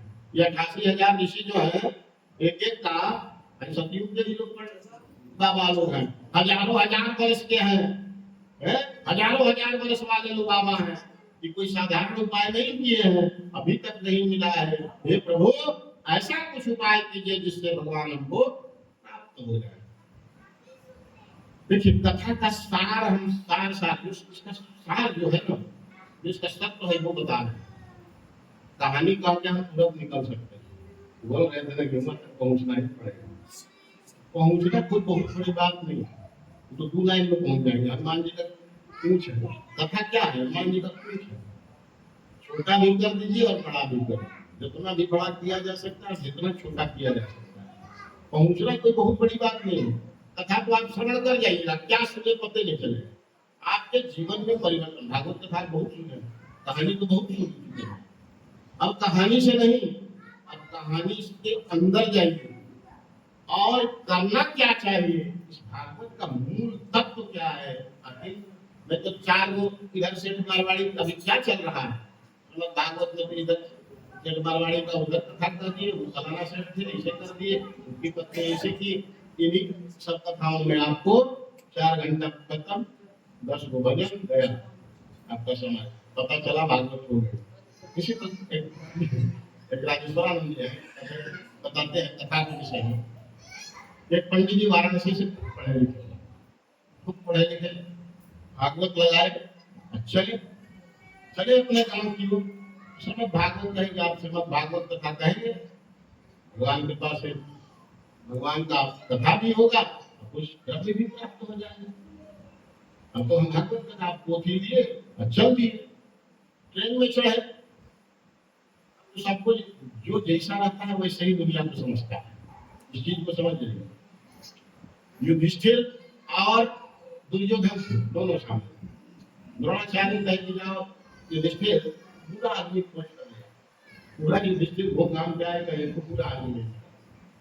दुर्योधन को कहे अच्छा आदमी जाओ, वो आदमी खोज करा। दुर्योधन को अच्छा आदमी नहीं, सब लोग पूरा ये देखता था, युधिष्ठिर सब में अच्छा ही देखते थे, सबको अच्छा मानते थे। तो जो जैसा होता है वैसे ही दुनिया दिखता है। ऐसा नहीं है कि हम जो दुनिया देख रहे हैं, हमारी दृष्टि जो देख रही है, आपकी दृष्टि भी वही देख रही है, ये जरूरी नहीं है। ये जो सब कोई अलग अलग दृष्टि से इस संसार को देखते हैं। किसी का तो आईसाइट भी कम है, बेसी है, चश्मा पहनने के बाद कहीं बेसी हरियर दिखने लगता है, थोड़ा बढ़िया हो जाता है। किसी का तो आईसाइट में प्रॉब्लम है, और मन में एक आईसाइट बैठा हुआ है, उस हिसाब से भी हम संसार को देखते हैं। कोई कहेंगे, किसी में कोई बैठे हुए कहेंगे बड़ी अच्छी बात है भाई, हमारे गांव के पंडित जी और कथा कह रहे हैं, हम सब आगे की बात है। कोई कहेगा कि देखिए उपाय लगाया है, कुछ पैसे कमाने का भी उपाय लगा लिया है और कथा भी कर रहा है, तो है ऐसा भी सोच सकता है, तरह का सोच सकता है, सोच अपने अपने हिसाब से है। तो हमको भी अगर कोई देख रहा है, ऐसा नहीं कि सब हमारे एक ही दृष्टि से देख रहा है, सबकी अलग अलग दृष्टियां, सबकी अलग दृष्टि है। तो संसार को ऐसा नहीं है कि सब कोई एक ही दृष्टि से सब कोई एक तरह से देख रहे हैं, प्रत्येक व्यक्ति संसार को अलग अलग दृष्टि से देखता है। तो श्रीमद् भागवत की कथा करे, वो पंडित जी श्रीमद् भागवत लगा करके चले, अब वो तो सबको अच्छा समझ रहे हैं, भागवत पढ़े हैं, सबको अच्छा समझ रहे हैं, लेकिन ट्रेन में पॉकेट मार भी तो घूमते हैं, मेरे से उनका पॉकेट मारा गया, पैसा भी गायब और टिकट भी गायब। पकड़ा टीटी, कहा कि टिकट दिखाओ, डाल रहे हैं टिकट तो है, कहा कि आप भले आदमी लग रहे हैं, पंडित जी लग रहे हैं, वकी पत्रा लिए हुए हैं, बगैर टिकट के आप जेल चले जाइएगा, लेकिन हम आपको छोड़ दे रहे हैं, अगले स्टेशन में आप धीरे से उतर जाइएगा, क्योंकि वहीं तक मेरी सेवा है, उसके बाद दूसरा टीटी चढ़ेगा और वो आपको छोड़ेगा नहीं, आपको सीधे जेल भेजेगा, फाइन करेगा, आपके पास पैसे भी नहीं है कि फाइन भर सकते हैं, आप अगले स्टेशन में उतर जाइएगा, हम भी वहीं उतर जाएंगे। पंडित जी कहे, अब तो लोग अरे कम से कम टिकट तो छोड़ देता, पैसा ले लिया टिकट तो छोड़ देता, लेकिन काहे का टिकट छोड़े, टिकट भी दे दिया। अगले स्टेशन में उतर गए, अब हाथ था एकदम बैकवर्ड, एकदम बैकवर्ड गांव था, वहां कभी कोई भागवत, अच्छा आज नहीं, सोशल मीडिया के माध्यम से हम लोग भागवत श्रीमद् भागवत ये वो सब जान रहे हैं। एक जमाना भी था जहाँ कुछ भी सब पता नहीं होता था, और हम लोग सौभाग्यशाली हैं, आज क्षण में हम लोग सब कुछ जान सकते हैं। तो महाराज है, एक क्षण में सब चीज जान सकते हैं। पंडित जी गलती कहें कथा का, तुरंत देख के तुरंत डालिएगा, फलाना बात का क्या नाम है, तुरंत आ जाएगा। तो परम सौभाग्य हम लोगों का है। उस समय ऐसी कोई बात नहीं, एकदम बैकवर्ड गाँव, जहाँ कभी कोई पूजा पाठ कराने वाला है पंडित जी थे, तो गाँव के पंडित जी अपना जैसे बात तैसे पूजा कराते थे, भगवान का पूजा करना मन किया तो भाई गरीब जहाँ कराए, गरीबों को छोड़ दिए, और जो मन किया वही किए। यहाँ ऐसा भी नहीं कि स्नान कराने के बाद वस्त्र चढ़ा देंगे, पहले सब कुछ चढ़ा देंगे, अंतिम जब वस्त्र चढ़ाएंगे, ऐसा नहीं, अपना एटीट्यूड में रहने वाले वहां पर पहुंच गए। कहा कि अच्छा कोई बात नहीं, हम भागवत किए हैं, गांव में हम भागवत कथा कहेंगे, मंदिर में हम बैठेंगे, कथा करेंगे। अरे कथा में कम से कम 150 आदमी आएगा ही। अब भाई भगवान के यहाँ और बेटी के यहाँ खाली हाथ कोई नहीं जाता, ये तो तय बात है। पुत्री के यहाँ अगर जाना है, गुरु जी के यहाँ जाना है, भगवान के यहाँ जाते हैं, तो खाली हाथ नहीं आता है। 50-100 आदमी आएगा, अरे 1 रुपया भी देगा तो 100 रुपया हो जाएगा, मेरा टिकट का हो जाएगा, 7 दिन कथा कहेंगे और उसके बाद घाट से हम चले जाएंगे। कोई आरती बोरसी तो है नहीं कि ताप लेगा, आरती देगा तो कुछ तो डालेगा ही, कुछ भी डालेगा, उन दक्षिणा से भी हमारा सब चल जाएगा। अब पहुंच गए गांव में, अब गांव में गए तो कहा लोगों को, कोई काम कर रहा है, कोई कुछ कर रहा है, कोई कुछ कर रहा है। एक व्यक्ति के पास गए थे, भैया गांव में जो मेन आदमी है, जो मेन आदमी है उसको बताओ। कहा वहां का है, पहले का पट्टीदार कुछ होगा, रैयत है, उसके पास गए। अब वहां पर वो अपना काम कर रहा था, बच्चा लोग से खेल रहा था। पंडित जी गए, यजमान भागवत आप सुनिए। भागवत क्या भागवत भाई, हमको कुछ समझ नहीं आता है, पूजा पाठ के विषय में बोल रहे हैं।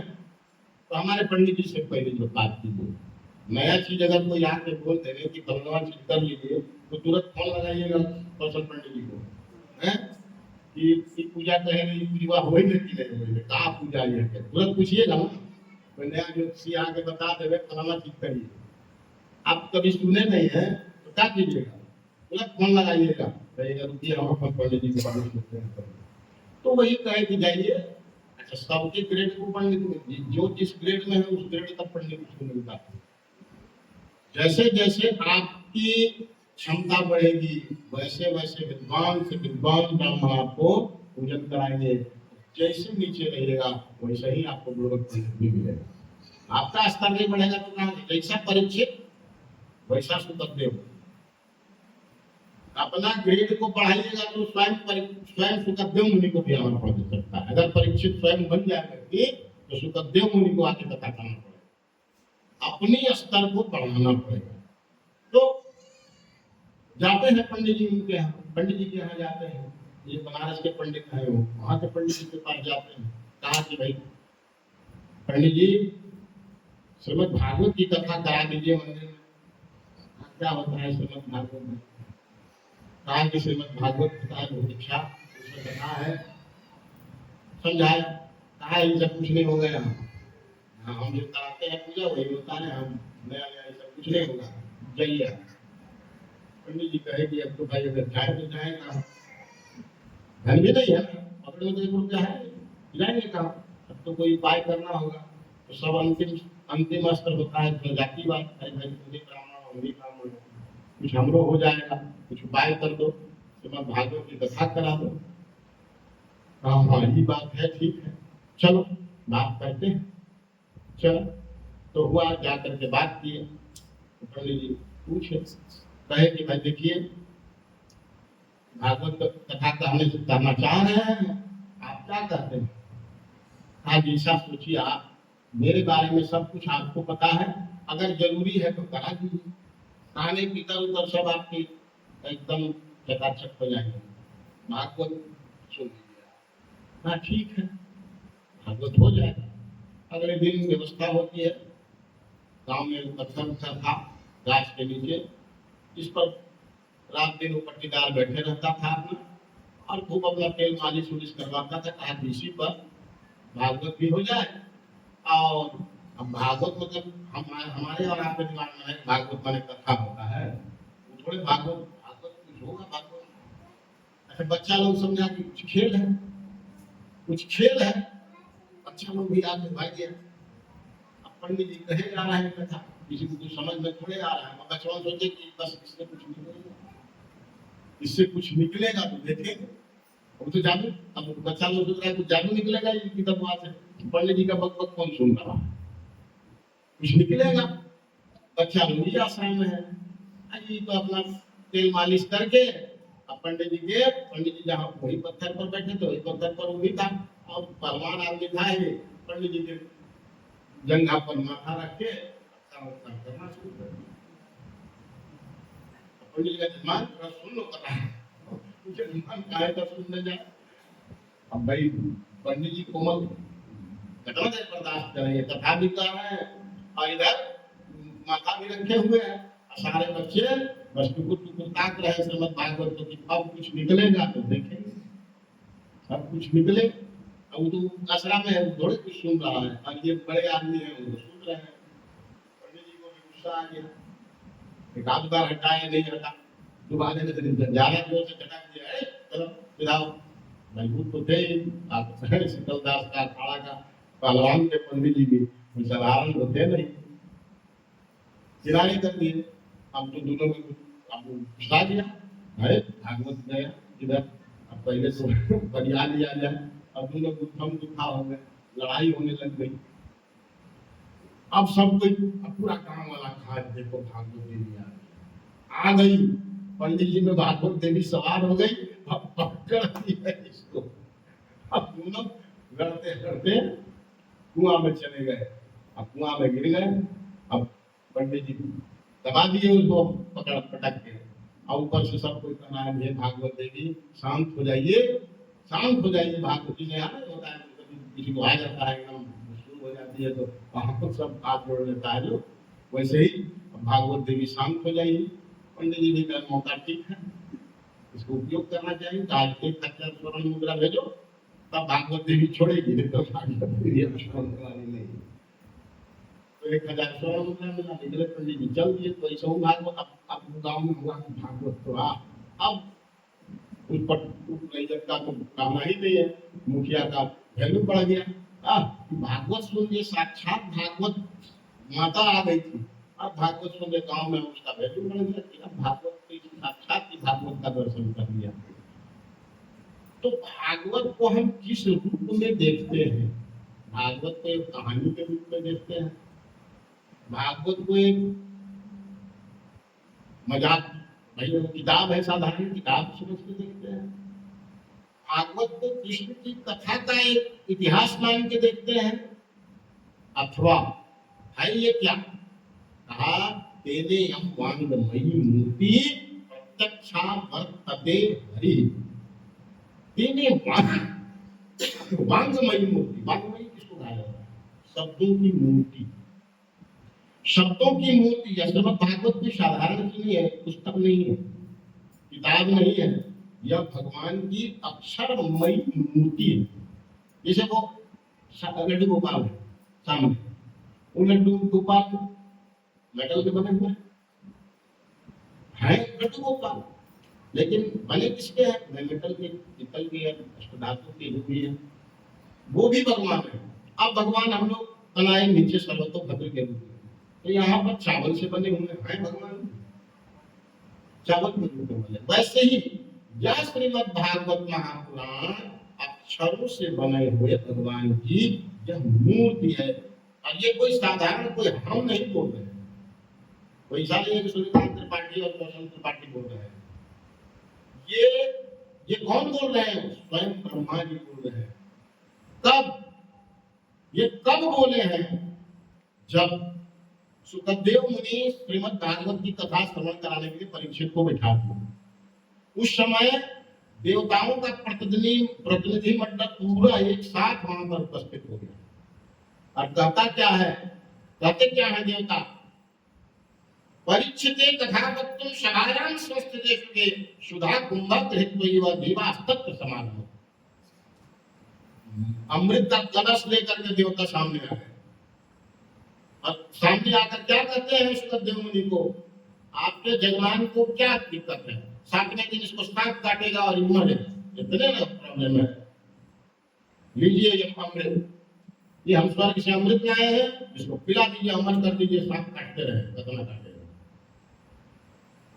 समस्या जो है ये तो इसकी मृत्यु का है कि 7 दिन में तक्षक नाग आएगा, काटेगा, इसकी मृत्यु हो जाएगी। मृत्यु के भय से कथा श्रवण कर रहा है, इसको अमृत पिला दीजिए और मृत्यु का भय समाप्त हो गया।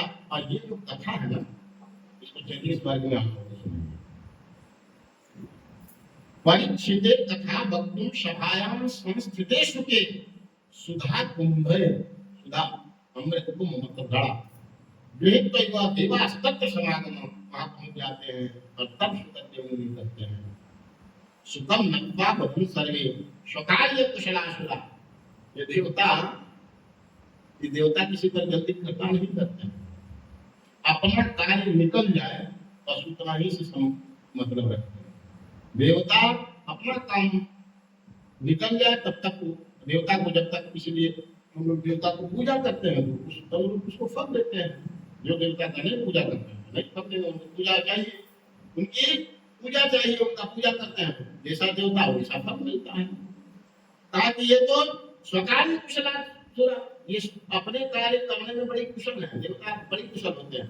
तथा सुधाम प्रेक्षत्व कृत्व सुधाम, यह अमृत रूपी कथा है। अरे उस अमृत को पीने से क्या होगा? उस अमृत को पीने से, दोनों अमृत, यहाँ श्रीमद् भागवत भी अमृत है और वो जो समुद्र मंथन से निकला वो भी अमृत है। इन दोनों अमृतों में अंतर सुनिए। उस अमृत को देवता ग्रहण करते हैं, देवता ग्रहण करते हैं और स्वर्ग में एक जैसी स्थिति में रहते हैं। लेकिन देवताओं का भी पतन होता है, छिन्न पुण्यम मृत्युलोके, उनका भी पुण्य छिन्न हो जाता है। तब यह मृत्युलोक में कीट पतंग आदि बनने के लिए बाध्य है। ऐसा नहीं है कि हर समय इंद्र एक ही व्यक्ति रहेगा। 100 यज्ञ करते हैं, 100 यज्ञ बढ़िया से होता है, विघ्न होता है तो वो इंद्र का अधिकारी हो जाता है। अभी 10वें कितने इंद्र चले गए, अभी कौन इंद्र है। तो इस प्रकार से सभी देवता बदलते रहते हैं। जैसा मनुष्य में सबसे बड़ी क्षमता है कि वह देवत्व को भी प्राप्त कर सकता है अगर वो जितने यज्ञ आदि करके वो देवत्व तक को प्राप्त कर सकता है। और देवत्व जब प्राप्त कर लेता है तो उसको अमृत मिलता है वहां का। और उस अमृत को पीकर जब तक उसका पुण्य है तब तक वह स्वर्ग में रहता है, और उसके बाद फिर से जमीन में पटक दिया जाता है स्वर्ग लोक में। यहाँ स्वर्ग को बनने के लिए वो काफी है। जब पुण्य नहीं रहेगा, जब पुण्य नहीं रहेगा तब तो भाई यहाँ डाला जाएगा। जैसे क्रेडिट कार्ड 5,000 रुपए, आपको 5 लाख का है, विदेश में 5 लाख खत्म, स्पेंड हो गया। अब आपको काम किया जाएगा, अब आपको क्या किया जाएगा, सीधे भगा दिया जाएगा। अब यहाँ से पैसा खत्म है, अब यहाँ से निकलिए। जब तक पैसा है, युवा में गए हैं, जब तक पैसा है तब तक तो आपको कोई मित्र बड़ी प्रेम से बात कर रहे हैं। जब तक आप तब जब पैसा आपका समाप्त हो जाता है उसके बाद जो स्थिति होती है किनारे करते हैं। तो जहां पुण्य समाप्त हुआ तहां देवता को भी यहाँ आना होता है। लेकिन यह सुधा जब पी लेगा व्यक्ति, यह श्रीमद् भागवत की सुधा जब पी लेगा व्यक्ति, तो वह उसको मुक्ति मिल जाएगी। और होने की आवश्यकता नहीं, वो मुक्त हो जाएगा। ये जीवन मरण से पुनरपि जन्म पुनरपि मरणम बार बार ये चल रहा है। जब से पृथ्वी है तब से हम आप हैं। क्यों अभी क्यों है भाई? है कि हमारी मुक्ति अगर हो जाती तो हम आप यहाँ क्या करते? इतने जन्म, कितना जन्म हो गया होगा, कितने 84 को हम लोग पार कर गए होंगे। 84 लाख नहीं बताए ना, कितना बार इसको हम लोग घूम गए होंगे। अब तब आज आकर के हम लोग यहाँ पर बैठे हैं और कितने पता नहीं कितने घूमेंगे, अभी भी मुक्ति मिलेगी कि नहीं मिलेगी इसमें संशय है। तो मुक्ति के लिए जीव प्रयासरत है। अब कितने जन्म बीत गए, कहा कि देवता तो बना जा सकता है, मुक्ति बड़ी कठिन है। और यह श्रीमद् भागवत की कथा मुक्त होने की कथा है, मुक्ति दे सकती है। इसीलिए यह अमृत उस अमृत से स्वर्ग में अमृत है, उससे ज्यादा महत्व की अमृतता है। इसीलिए सुखदेव कहते हैं, अरे अगर आप व्यापार ही करना चाहते हो तो कोई भी समझदार व्यक्ति मणि को दे करके कांच ले लेगा।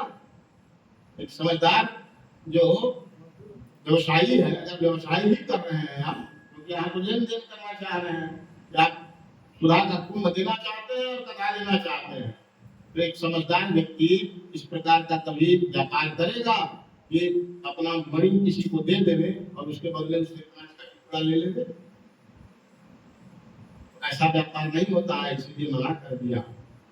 एवं विनिमय जाते राज्ञा प्रतीयतां प्रकाश्यामो वयं सर्वे श्रीमद् भागवतामृतम, जो श्रीमद् भागवत की कथा साक्षात अमृत। अच्छे से श्रवण, इसका सार तत्व को जो श्रवण कर लेता है वह यह श्रीमद् भागवत उसको अमृत तुल्य वह कथा सुधा कथा लोके मणिर्महः। एक भी शब्द हम ऐसा नहीं है कि इधर उधर से बोल रहे हैं, हम उन श्लोकों को भी पढ़ लेते हैं।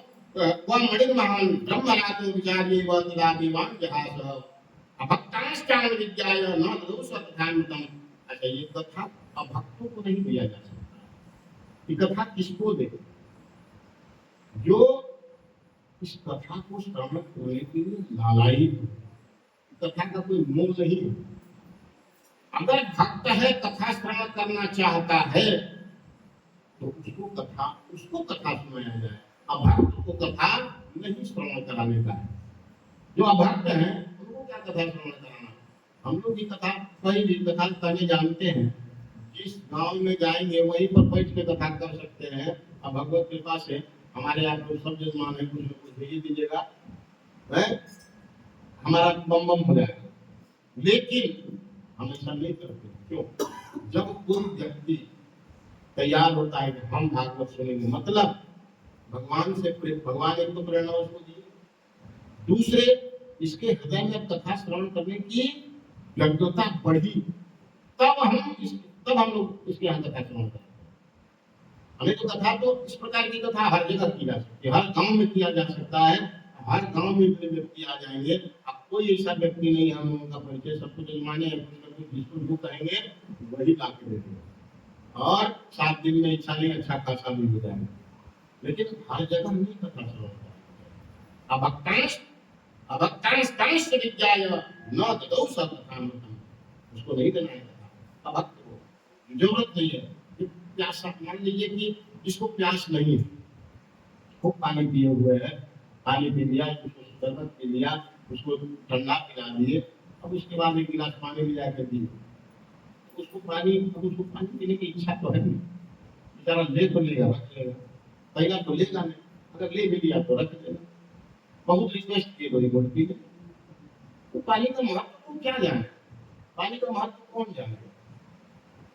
जो गर्मी से चिलचिलाती गर्मी से आकाशी से बेगर गमछा माथा में डालेगा, पैदल बेचारा आया है कि गर्मी में दोपहर में, अब उसको ठंडा ठंडा पानी एक लोटा और गिलास मिले, तो देखेगा कि नल का भरल है, कुइयां का भरल है, कहाँ का है, ये कैसे है, गटका लेगा सीधे पूरा लोटा साफ। जो प्यासा है उसको पिलाइए, जो प्यासा नहीं है उसको पिलाने से क्या फायदा? रिक्वेस्ट कीजिएगा, आइएगा कथा में, हाँ आ जाए, एक दिन जरूर आएंगे आपके यहाँ, बहुत बढ़िया ऐसा लगेगा कि दिन वही भगवान है, वो आकर के वही ऊपर कृपा करने वाला है। तो यहाँ कृपा करने वाला व्यक्ति नहीं चाहिए, जो कृपा पात्र है भगवान का, वही इस कथा में आएंगे और वही इस कथा को श्रवण कर पाएंगे। दूसरे में क्षमता नहीं है इसको झेल पाए, कथा को झेलना भी क्यों झेलाएंगे? जिसके हृदय में भगवान है वही इस कथा को श्रवण कर सकता है। और ये हम नहीं कर रहे, ये श्रीमद् भागवत की कथा। सब देवता चले गए ब्रह्मा जी के पास, कहा कि भला बताइए, हम लोग अमृत का तरस के लिए नहीं कर रहे हैं, आखिर कथा है। ब्रह्मा जी का रूप देखते हैं, 7 दिन बीत गए, 7 दिन कथा हुई, पुष्पक विमान आया, उस विमान में परीक्षित जी बैठते हैं और वह विमान चला, स्वर्ग को पार करते, ब्रह्मलोक को पार करते, सीधे वैकुंठ, कहीं विमान रुका ही नहीं। तब क्या करते हैं? राज्यो मोक्षम तथा दीक्षा, पूरा धाता मत विस्मित, धाता विस्मित हो जाते हैं, मतलब आश्चर्यचकित हो जाते हैं। भला बताइए, कथा श्रवण करके किसी की मुक्ति, कितना जन्म लग जाता है, जन्म आदमी जब करता है, व्रत करता है, तपस्या करता है, तरह तरह का उपाय करता है, उसके बाद भी मुक्ति नहीं, देवता बन जाए, ब्रह्मा बन जाए, लेकिन मुक्ति इसको मिल गई, तब सत्य लोग गुलाम करना। देखिए, हम आप पवन को समझते हैं, तो रोज सब्जी बेचते हैं, सब्जी बेचने यहाँ से खूब लोग जाते हैं, तो आप किलो ढाला कर बहुत बढ़िया जानिए। तो सत्यलोक के तुलाम बद्धा, सत्यलोक में तुला लाए ब्रह्मा जी, एक तरफ जितना संसाधन है, जल जप यज्ञ सब चढ़ा दिया, और एक तरफ से भागवत को चढ़ा। अब तौले तो क्या होगा? सत्यलोक के तुलाम बद्धा तूल यत्कार्यान्यजः लघुन्यानानि जातानि गौरवेण इदं महत्। गौर मतलब ज्यादा वजनी जो है, जिसमें ज्यादा वजन रहेगा दब जाएगा। 1 किलो का ढाला चढ़ाए, बड़का गोभी चढ़ा दीजिएगा, 1.5 किलो का गोभी इधर झुक जाएगा ना, तो जो वजन रहेगा वही ना झुकेगा। तो इधर श्रीमद् भागवत का पलड़ा भारी हो जाता है, और तब कहते हैं सभी संपूर्ण संसाधन एक तरफ श्रीमद् भागवत की कथा, एक तरफ श्रीमद् भागवत की कथा, इतना ज्यादा महत्व, इतना ज्यादा महत्व है। जब श्रीमद् भागवत की कथा का श्रवण करने का संकल्प लेते हैं, जब आप संकल्प केवल कहते हैं कि हम श्रीमद् भागवत की कथा हम भी श्रवण करेंगे, हम अपने माता पिता को सुनाएंगे, उसी दिन से देवी देवता आपके पैरों के नीचे केवल और केवल शुभ और लाभ ही दर्शाते जाते हैं। इतना देवी देवता जितने भी हैं, जितने भी ऋषि मुनि, सबको आसरा हो जाता है। कहा जाता है उनके उनके जो पूर्वज हैं उनको पितृलोक में क्षीर और मधु मिलना शुरू हो जाता है। क्या है? अभी तो हमारे यहाँ कुछ दिन का मेहमान है, पितृ तो अब कुछ दिन के मेहमान है। इसके उसके इसके पुत्र तो श्रीमद् भागवत की कथा श्रवण कर रहे हैं, तो सारे पितृ तो अब पितृलोक से चले जाएंगे, मुक्त हो जाएंगे। तो उनको देवता खीर पूरी खिलाते हैं, बढ़िया बढ़िया खिलाना शुरू कर देते हैं, जिससे कि आगे जाए। ऑफिसर तो भगवान है, कुंज में बैठे हुए, वहां शिकायत न करें कि देवता कुछ गड़बड़ कर रहे हैं। खूब उनका मान सम्मान बढ़ जाता है। लघुन्यानानि जातानि गौरवेणैदं तथा ऋषिगणास्त्रवे विस्मयं परमं ययो। सभी ऋषिगण सभी विस्मित हो जाते हैं। यह तो श्रीमद् भागवत की कथा सचमुच में मेनिरे भगवद रूपम शास्त्रम भागवतां करो पठनान श्रवणं सद्यो वैकुंठ फलदायकम। इसको पढ़ने से, श्रवण करने से सद्यो पूरा क्या होता है? वैकुंठ फलदायकम, वैकुंठ का फल मिलना। इतना है। सप्ताहे स्तुतम चैतत सर्वदा मुक्तिदायकम। देखिए, किसी ने प्रश्न किया था, 2 दिन 3 दिन की कथा हो जाती है, 5 दिन की भी कथा होती है। सब कथा ठीक है, ऐसा नहीं है कि 3 दिन में 3 दिन का भागवत नहीं होता। वहां पर भी भागवत का कुछ सुना दिए, श्रवण करा दिए। लेकिन संपूर्ण जो सप्ताह है, सप्ताह क्यों सुना जाता है? ताकि यह मुक्तिदायक है, यह पितरों को मुक्ति देने वाला है, परम सौभाग्य। देखिए, पुरुषोत्तम मास, इसका नाम मल मास है।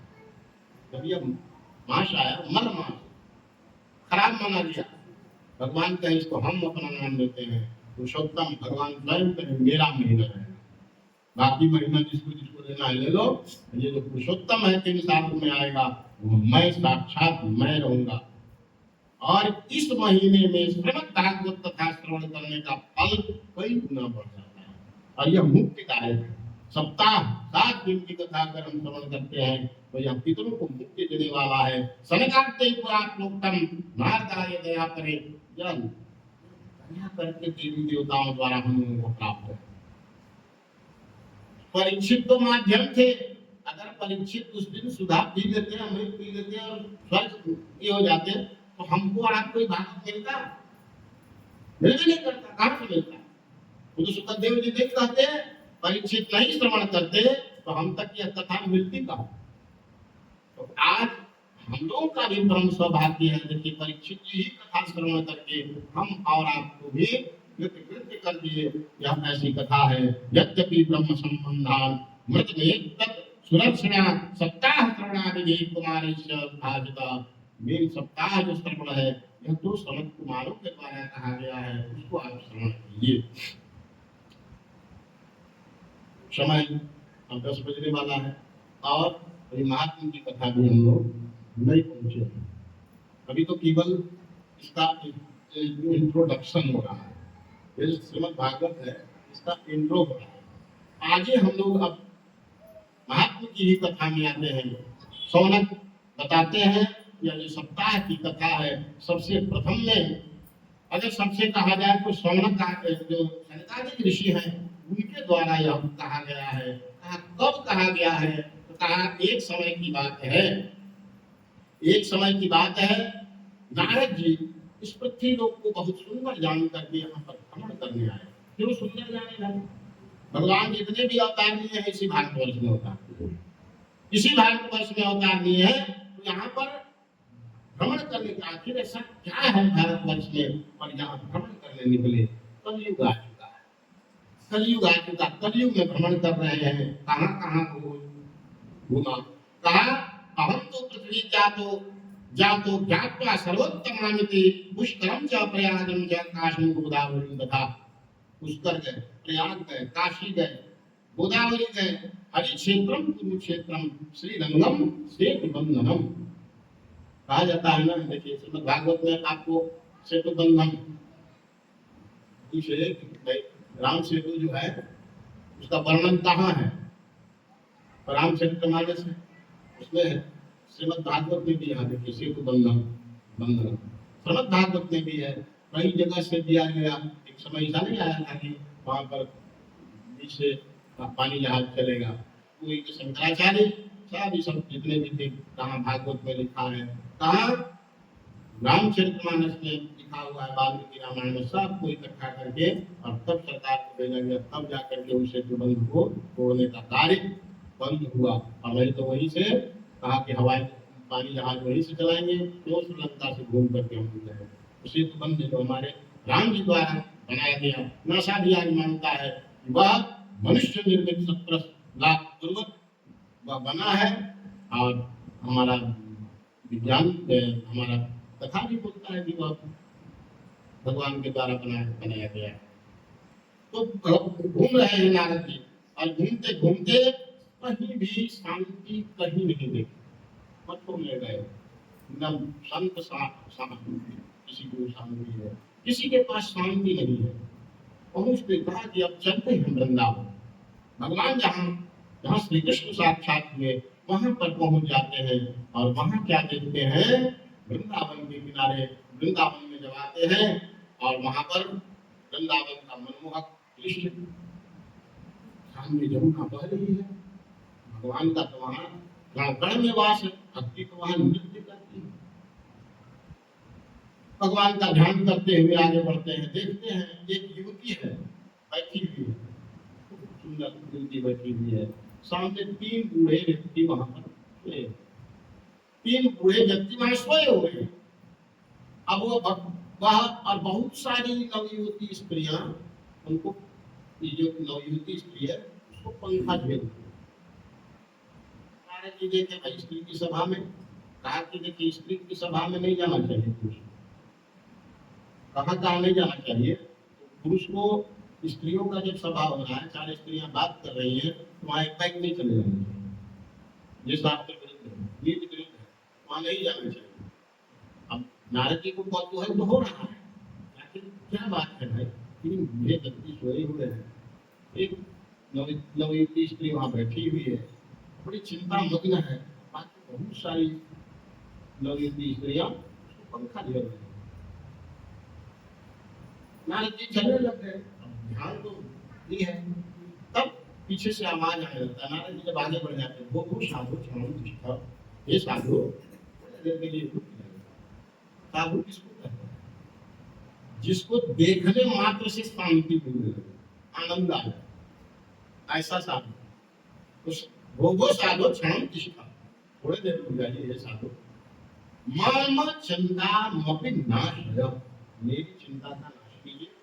दर्शनम तव रूपस्य सर्वथा आधारम, अरे आपका दर्शन मात्र कर लेने से अर्थात पाप अर्थात अंधकार नष्ट हो जाता है। रुक जाते हैं नारद जी, कहते हैं आप कौन हो, बताइए। कहा कि मैं भक्ति, जो नवयुवती स्त्री थी वो कही भक्ति मैं हूँ, मैं नवयुवती, और हमारे 3 पुत्र देखिए वृद्ध हो गए। 2 पुत्र हैं, 2 पुत्र ज्ञान और वैराग्य, ये लोग बूढ़े हो गए। भक्ति मैं, दोनों बूढ़े हुए हैं और मैं नवयुवती हूँ। अभी बताइए कहाँ शोभा देगा कि माँ हो जवान और बेटा हो बूढ़ा, शोभा दे रहा है। तो कोई उपाय कीजिए कि फिर से नवयुवक हो जाए।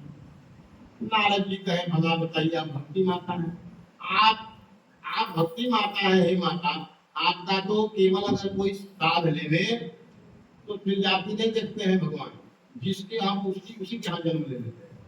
वो रैदास के यहाँ मिले, कहाँ जन्म ले लेंगे भगवान, फिर जाति नहीं देखते हैं। भगवान थोड़े जाति देखते हैं कि ब्राह्मण घर पैदा होंगे और क्षत्रिय घर पैदा होंगे, वो तो भक्ति देखते हैं। जिसके हृदय में भक्ति है भगवान हुए पैदा हो जाए। भगवान जाति नहीं देखते। जाति को हमारे धर्म को बढ़ावा, जो सनातन धर्म का ये जो 4 स्तंभ है ना, 4, कोई भी अगर पौधा बनाइएगा, कोई चौकी बनाइएगा तो 4 को पौधा तो बनाना पड़ेगा, रहेगा तो इसे पटरवा, तो 4 को स्तंभ बनाना होगा। 4 स्तंभ का अलग कार्य है। अच्छा, सब कोई सब कार्य करने लग जाए तो बिस्किट हो जाएगा, कोनो काम नहीं होगा। ये 4 स्तंभ है, कोई बड़ा और कोई छोटा नहीं। कोई बड़ा और कोई छोटा नहीं, चारों भूता में से कौन बड़ा और कौन छोटा, काम का स्तर है कि कौन कौन व्यक्ति कौन काम करेगा, ये निर्धारित केवल है। कोई छोटा और बड़ा नहीं है। अगर छोटा बड़ा कौवा हो जाए तो चौकिया अड़ेगा, चलेगा, चलने नहीं करेगा, क्योंकि कहेगा कि नीचे से वोट लेगा। छोटा बड़ा कोई कौवा नहीं है, सब कौवा एक है, एक जैसा है। बात है सबका उत्तरदायित्व तो अलग अलग है। इसको एक कोना का उत्तरदायित्व है, इसको एक कोना का उत्तरदायित्व है, इसको एक कोना का उत्तरदायित्व है और इसको एक कोना का उत्तरदायित्व है। हमारे वर्ण व्यवस्था में, सनातन वर्ण व्यवस्था में सबकी एक जिम्मेवारी है। हमारी जाति से एक जिम्मेवारी पैदा होती है।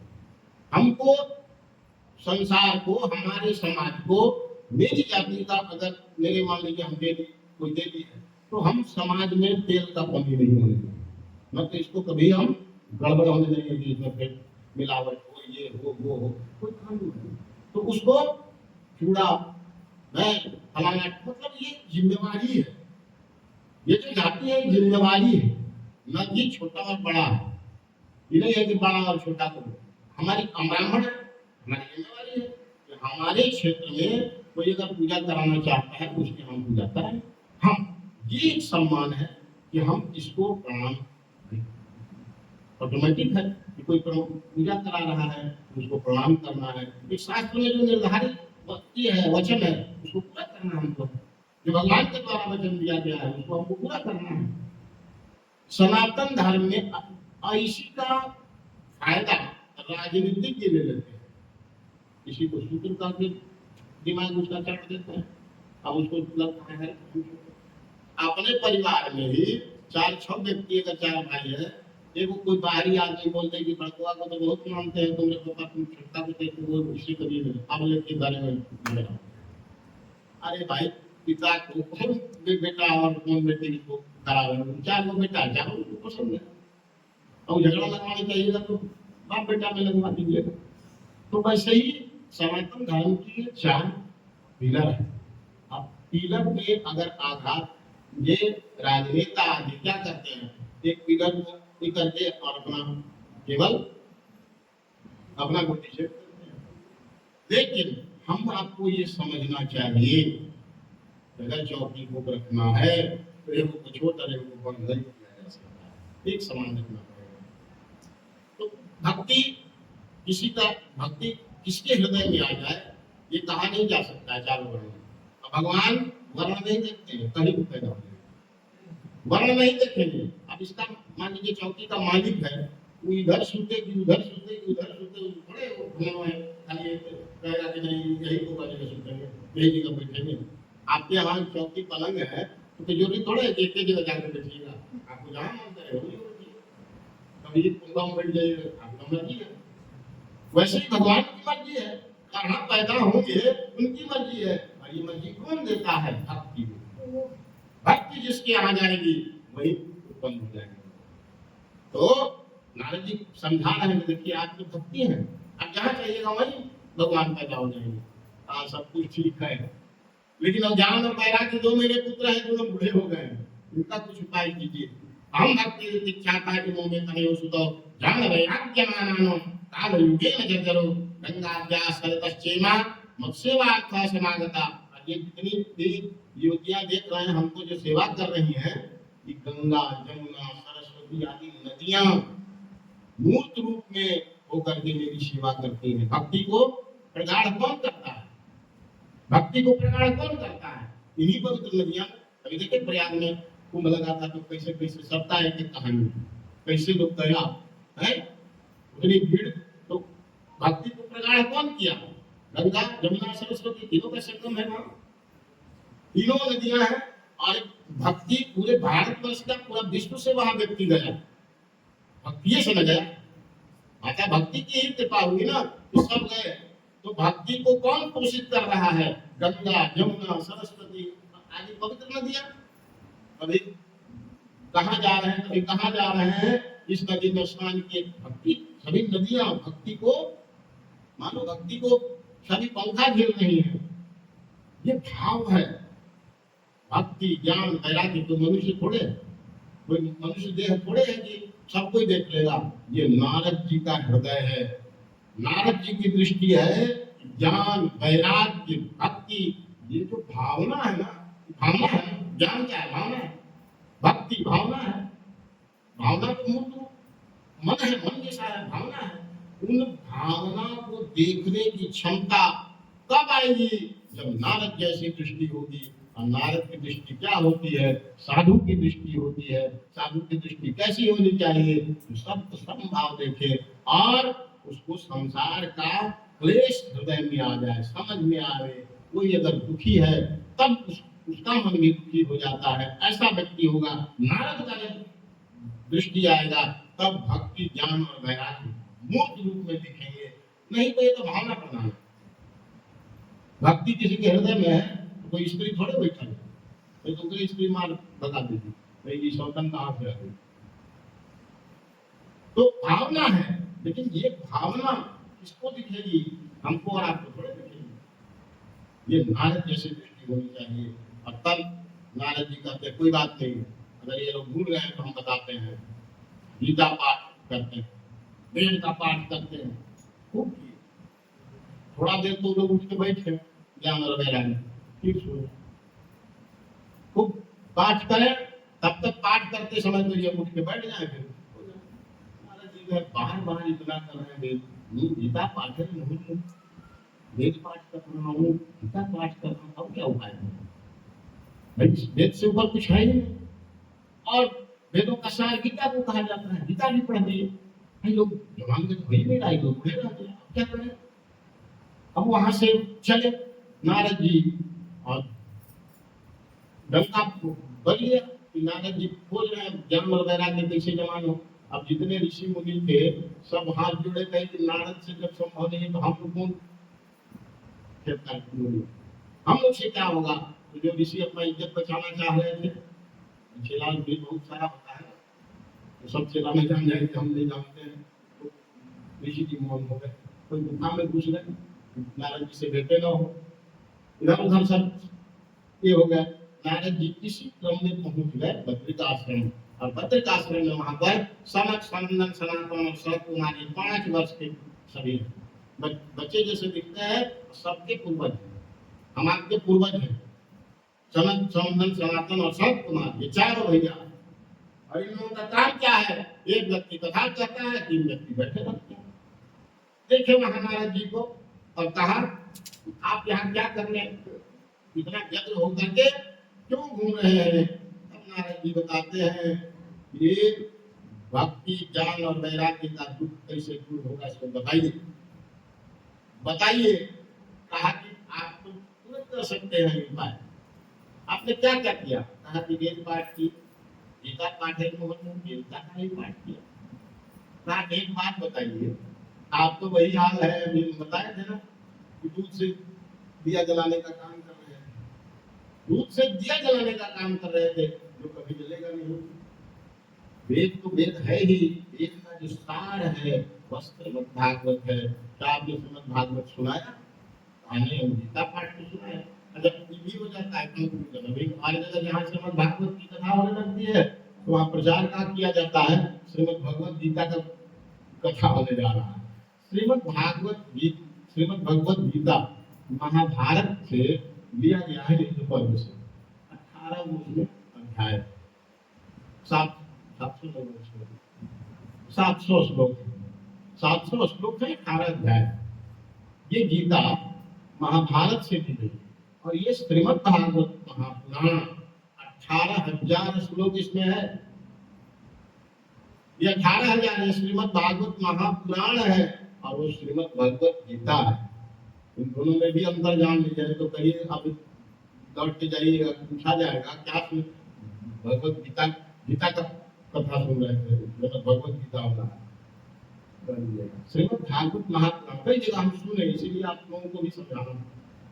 कोई बोल दिया कि श्रीमद् भगवत गीता हो, गीता का पाठ हो रहा है, नहीं, श्रीमद् भागवत महापुराण गीता भी इसमें है। गीता की भी सारी जितने तत्व हैं सभी तत्वों का इसमें भी सार है। तो कहा यह श्रीमद् भागवत महापुराण क्यों नहीं आपने सुनाया? नारद जी कहे वेद वेदांत विदुषैश्च गीता पाठे प्रबोधितम भक्ति ज्ञान व्याकरणो मोदितिष्ठति पिताम यदा। और तब कहा कि आप उनको श्रीमद् भागवत सुनाइए। कहा कैसे श्रवण कराएंगे? कहा कि हरिद्वार में नैमिषारण्य में वहां पर सुंदर बालिका बनी हुई है, वटवृक्ष है, और उसी वटवृक्ष के ऊपर हम लोग कथा कथा कहेंगे। आप विद्वान बनिए नारद जी को, और भक्ति ज्ञान वैराग्य वहां पुष्ट हो जाएगा। पता लगा कि सनत कुमार भागवत कहने वाले हैं और नारद जी जजमान है। अब कहना क्या है, चारों तरफ से पूरे विश्व में ही पता लग गया। दूर दूर से सब ऋषि मुनि वहां पर उपस्थित हो गए, और जो श्रीमद् भागवत की कथा प्रारंभ हुआ, भक्ति ज्ञान और वैराग्य तीनों पुष्ट होकर के भक्ति नृत्य करती हुई वहां पर उपस्थित हो गई, और भक्ति का जो कष्ट है वह वहां पर समाप्त हो जाता है। आगे हम लोग कल कथा श्रवण करेंगे, थोड़ा कल से स्पीड हो जाएंगे। आज थोड़ा जानकारी देना है श्रीमद् भागवत के विषय में। जो कथाएं हैं, जहाँ तक कही है कथा, हम लोग इसको मूल पाठ के रूप में आपको श्रवण दिन भर हम लोग पाठ कल से प्रारंभ हो जाएगा। तो हम लोग 12 बजे तक पाठ ही करेंगे, फिर जब तक कथा होगी शाम को उस समय भी पाठ चलता रहेगा। जो पाठ है मूल पाठ वहां तक पहुंचेंगे ही, और कथा के माध्यम से भी हम लोग संपूर्ण कथा अवश्य, चाहे जैसे भी स्पर्श रीति से भी वहां तक हम लोग पहुंचेंगे। चतुर्थ दिवस भगवान का जो अवतार है वहां हम लोग चौथे दिन में अवतार करेंगे ही। चौथा दिन भगवान श्री कृष्ण भगवान का अवतार होगा, और बड़े धूमधाम से हम लोग उसको मनाएंगे भी। आज आरती होगी, और उसके बाद पुनः कल आप लोग समय से 8 बजे पधारें, श्रीमद् भागवत की कथा श्रवण करेंगे। एक भजन, उसके बाद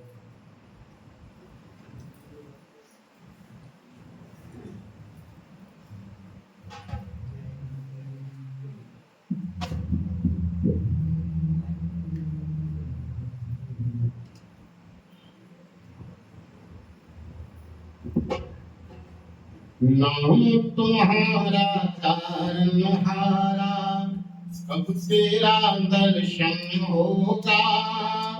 जिसकी रचना इतनी सुंदर, वो कितना सुंदर होगा, वो कितना सुंदर होगा।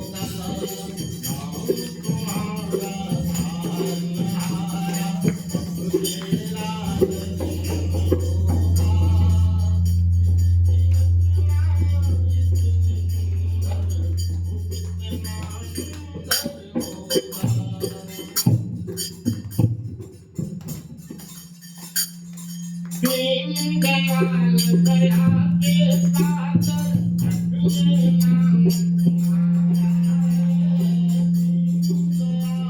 दया के सागर, जग में नाम तुम्हारा है। तुम मेरे बाल के कोई नहीं हमारा है। अब से पार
जो भी सायंकालिक आरती में भाग लेना चाहते होंगे वे भी अपना आरती का थाली ला सकते हैं।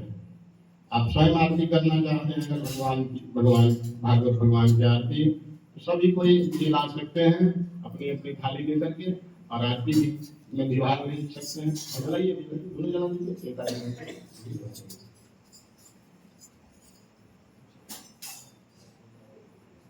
सभी कोई खड़े हो जाएंगे, आरती होने जा रही है।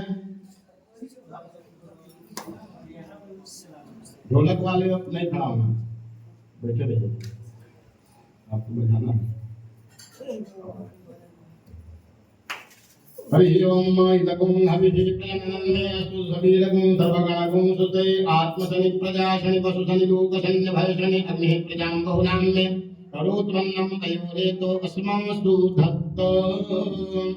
श्री भागवत भगवान की है आरती, पापियों को पाप से आरती।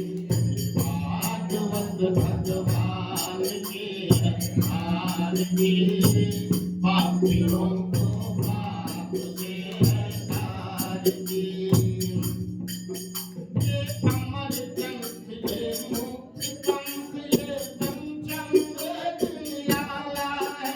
ये अमर ग्रंथ ये मुक्त पंथ ये पंचम वेद निराला है। नव ज्योति जगाने वाला है, हरिनाम यही हरिनाम यही। हरिनाम यही हरिनाम यही। जग के मंगल की आरती, पापियों को पाप से आरती। भागवत भगवान की है आरती, पापियों को पाप से आरती। ये संत गीत पावन पुनीत पापों को मिटाने वाला है, हर दर्श कराने वाला है। ये संत गीत पावन पुनीत पापों को मिटाने वाला है, हर दर्श कराने वाला है। ये दुख करनी है दुख हरनी, दुख करनी है दुख हरनी। श्री मधुसूदन की आरती, पापियों को पाप से आरती। भागवत भगवान की है आरती, पापियों को पाप से आरती। पापियों को पाप से आरती। ये मधुर बोल सतपंथ को सन्मार्ग दिखाने वाला है, बिगड़ी को बनाने वाला है। ये मधुर बोल सतपंथ को सन्मार्ग दिखाने वाला है, बिगड़ी को बनाने वाला है। श्री राम यही घनश्याम यही, श्री राम यही घनश्याम यही। प्रभु की महिमा की आरती, पापियों को पाप से आरती। भागवत भगवान की है आरती, पापियों को पाप से आरती।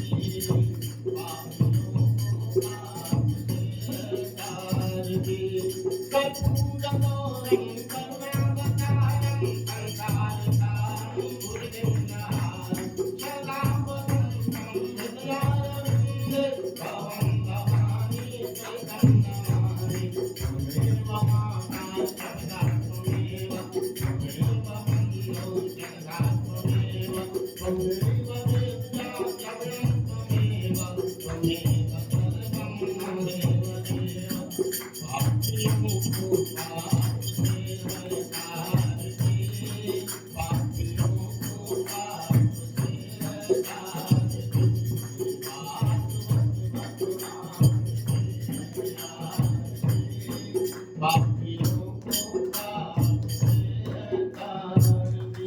बड़ी भागवत भगवान की जय। हनुमान जी को भी दिखा दीजिए। जय श्री राधे।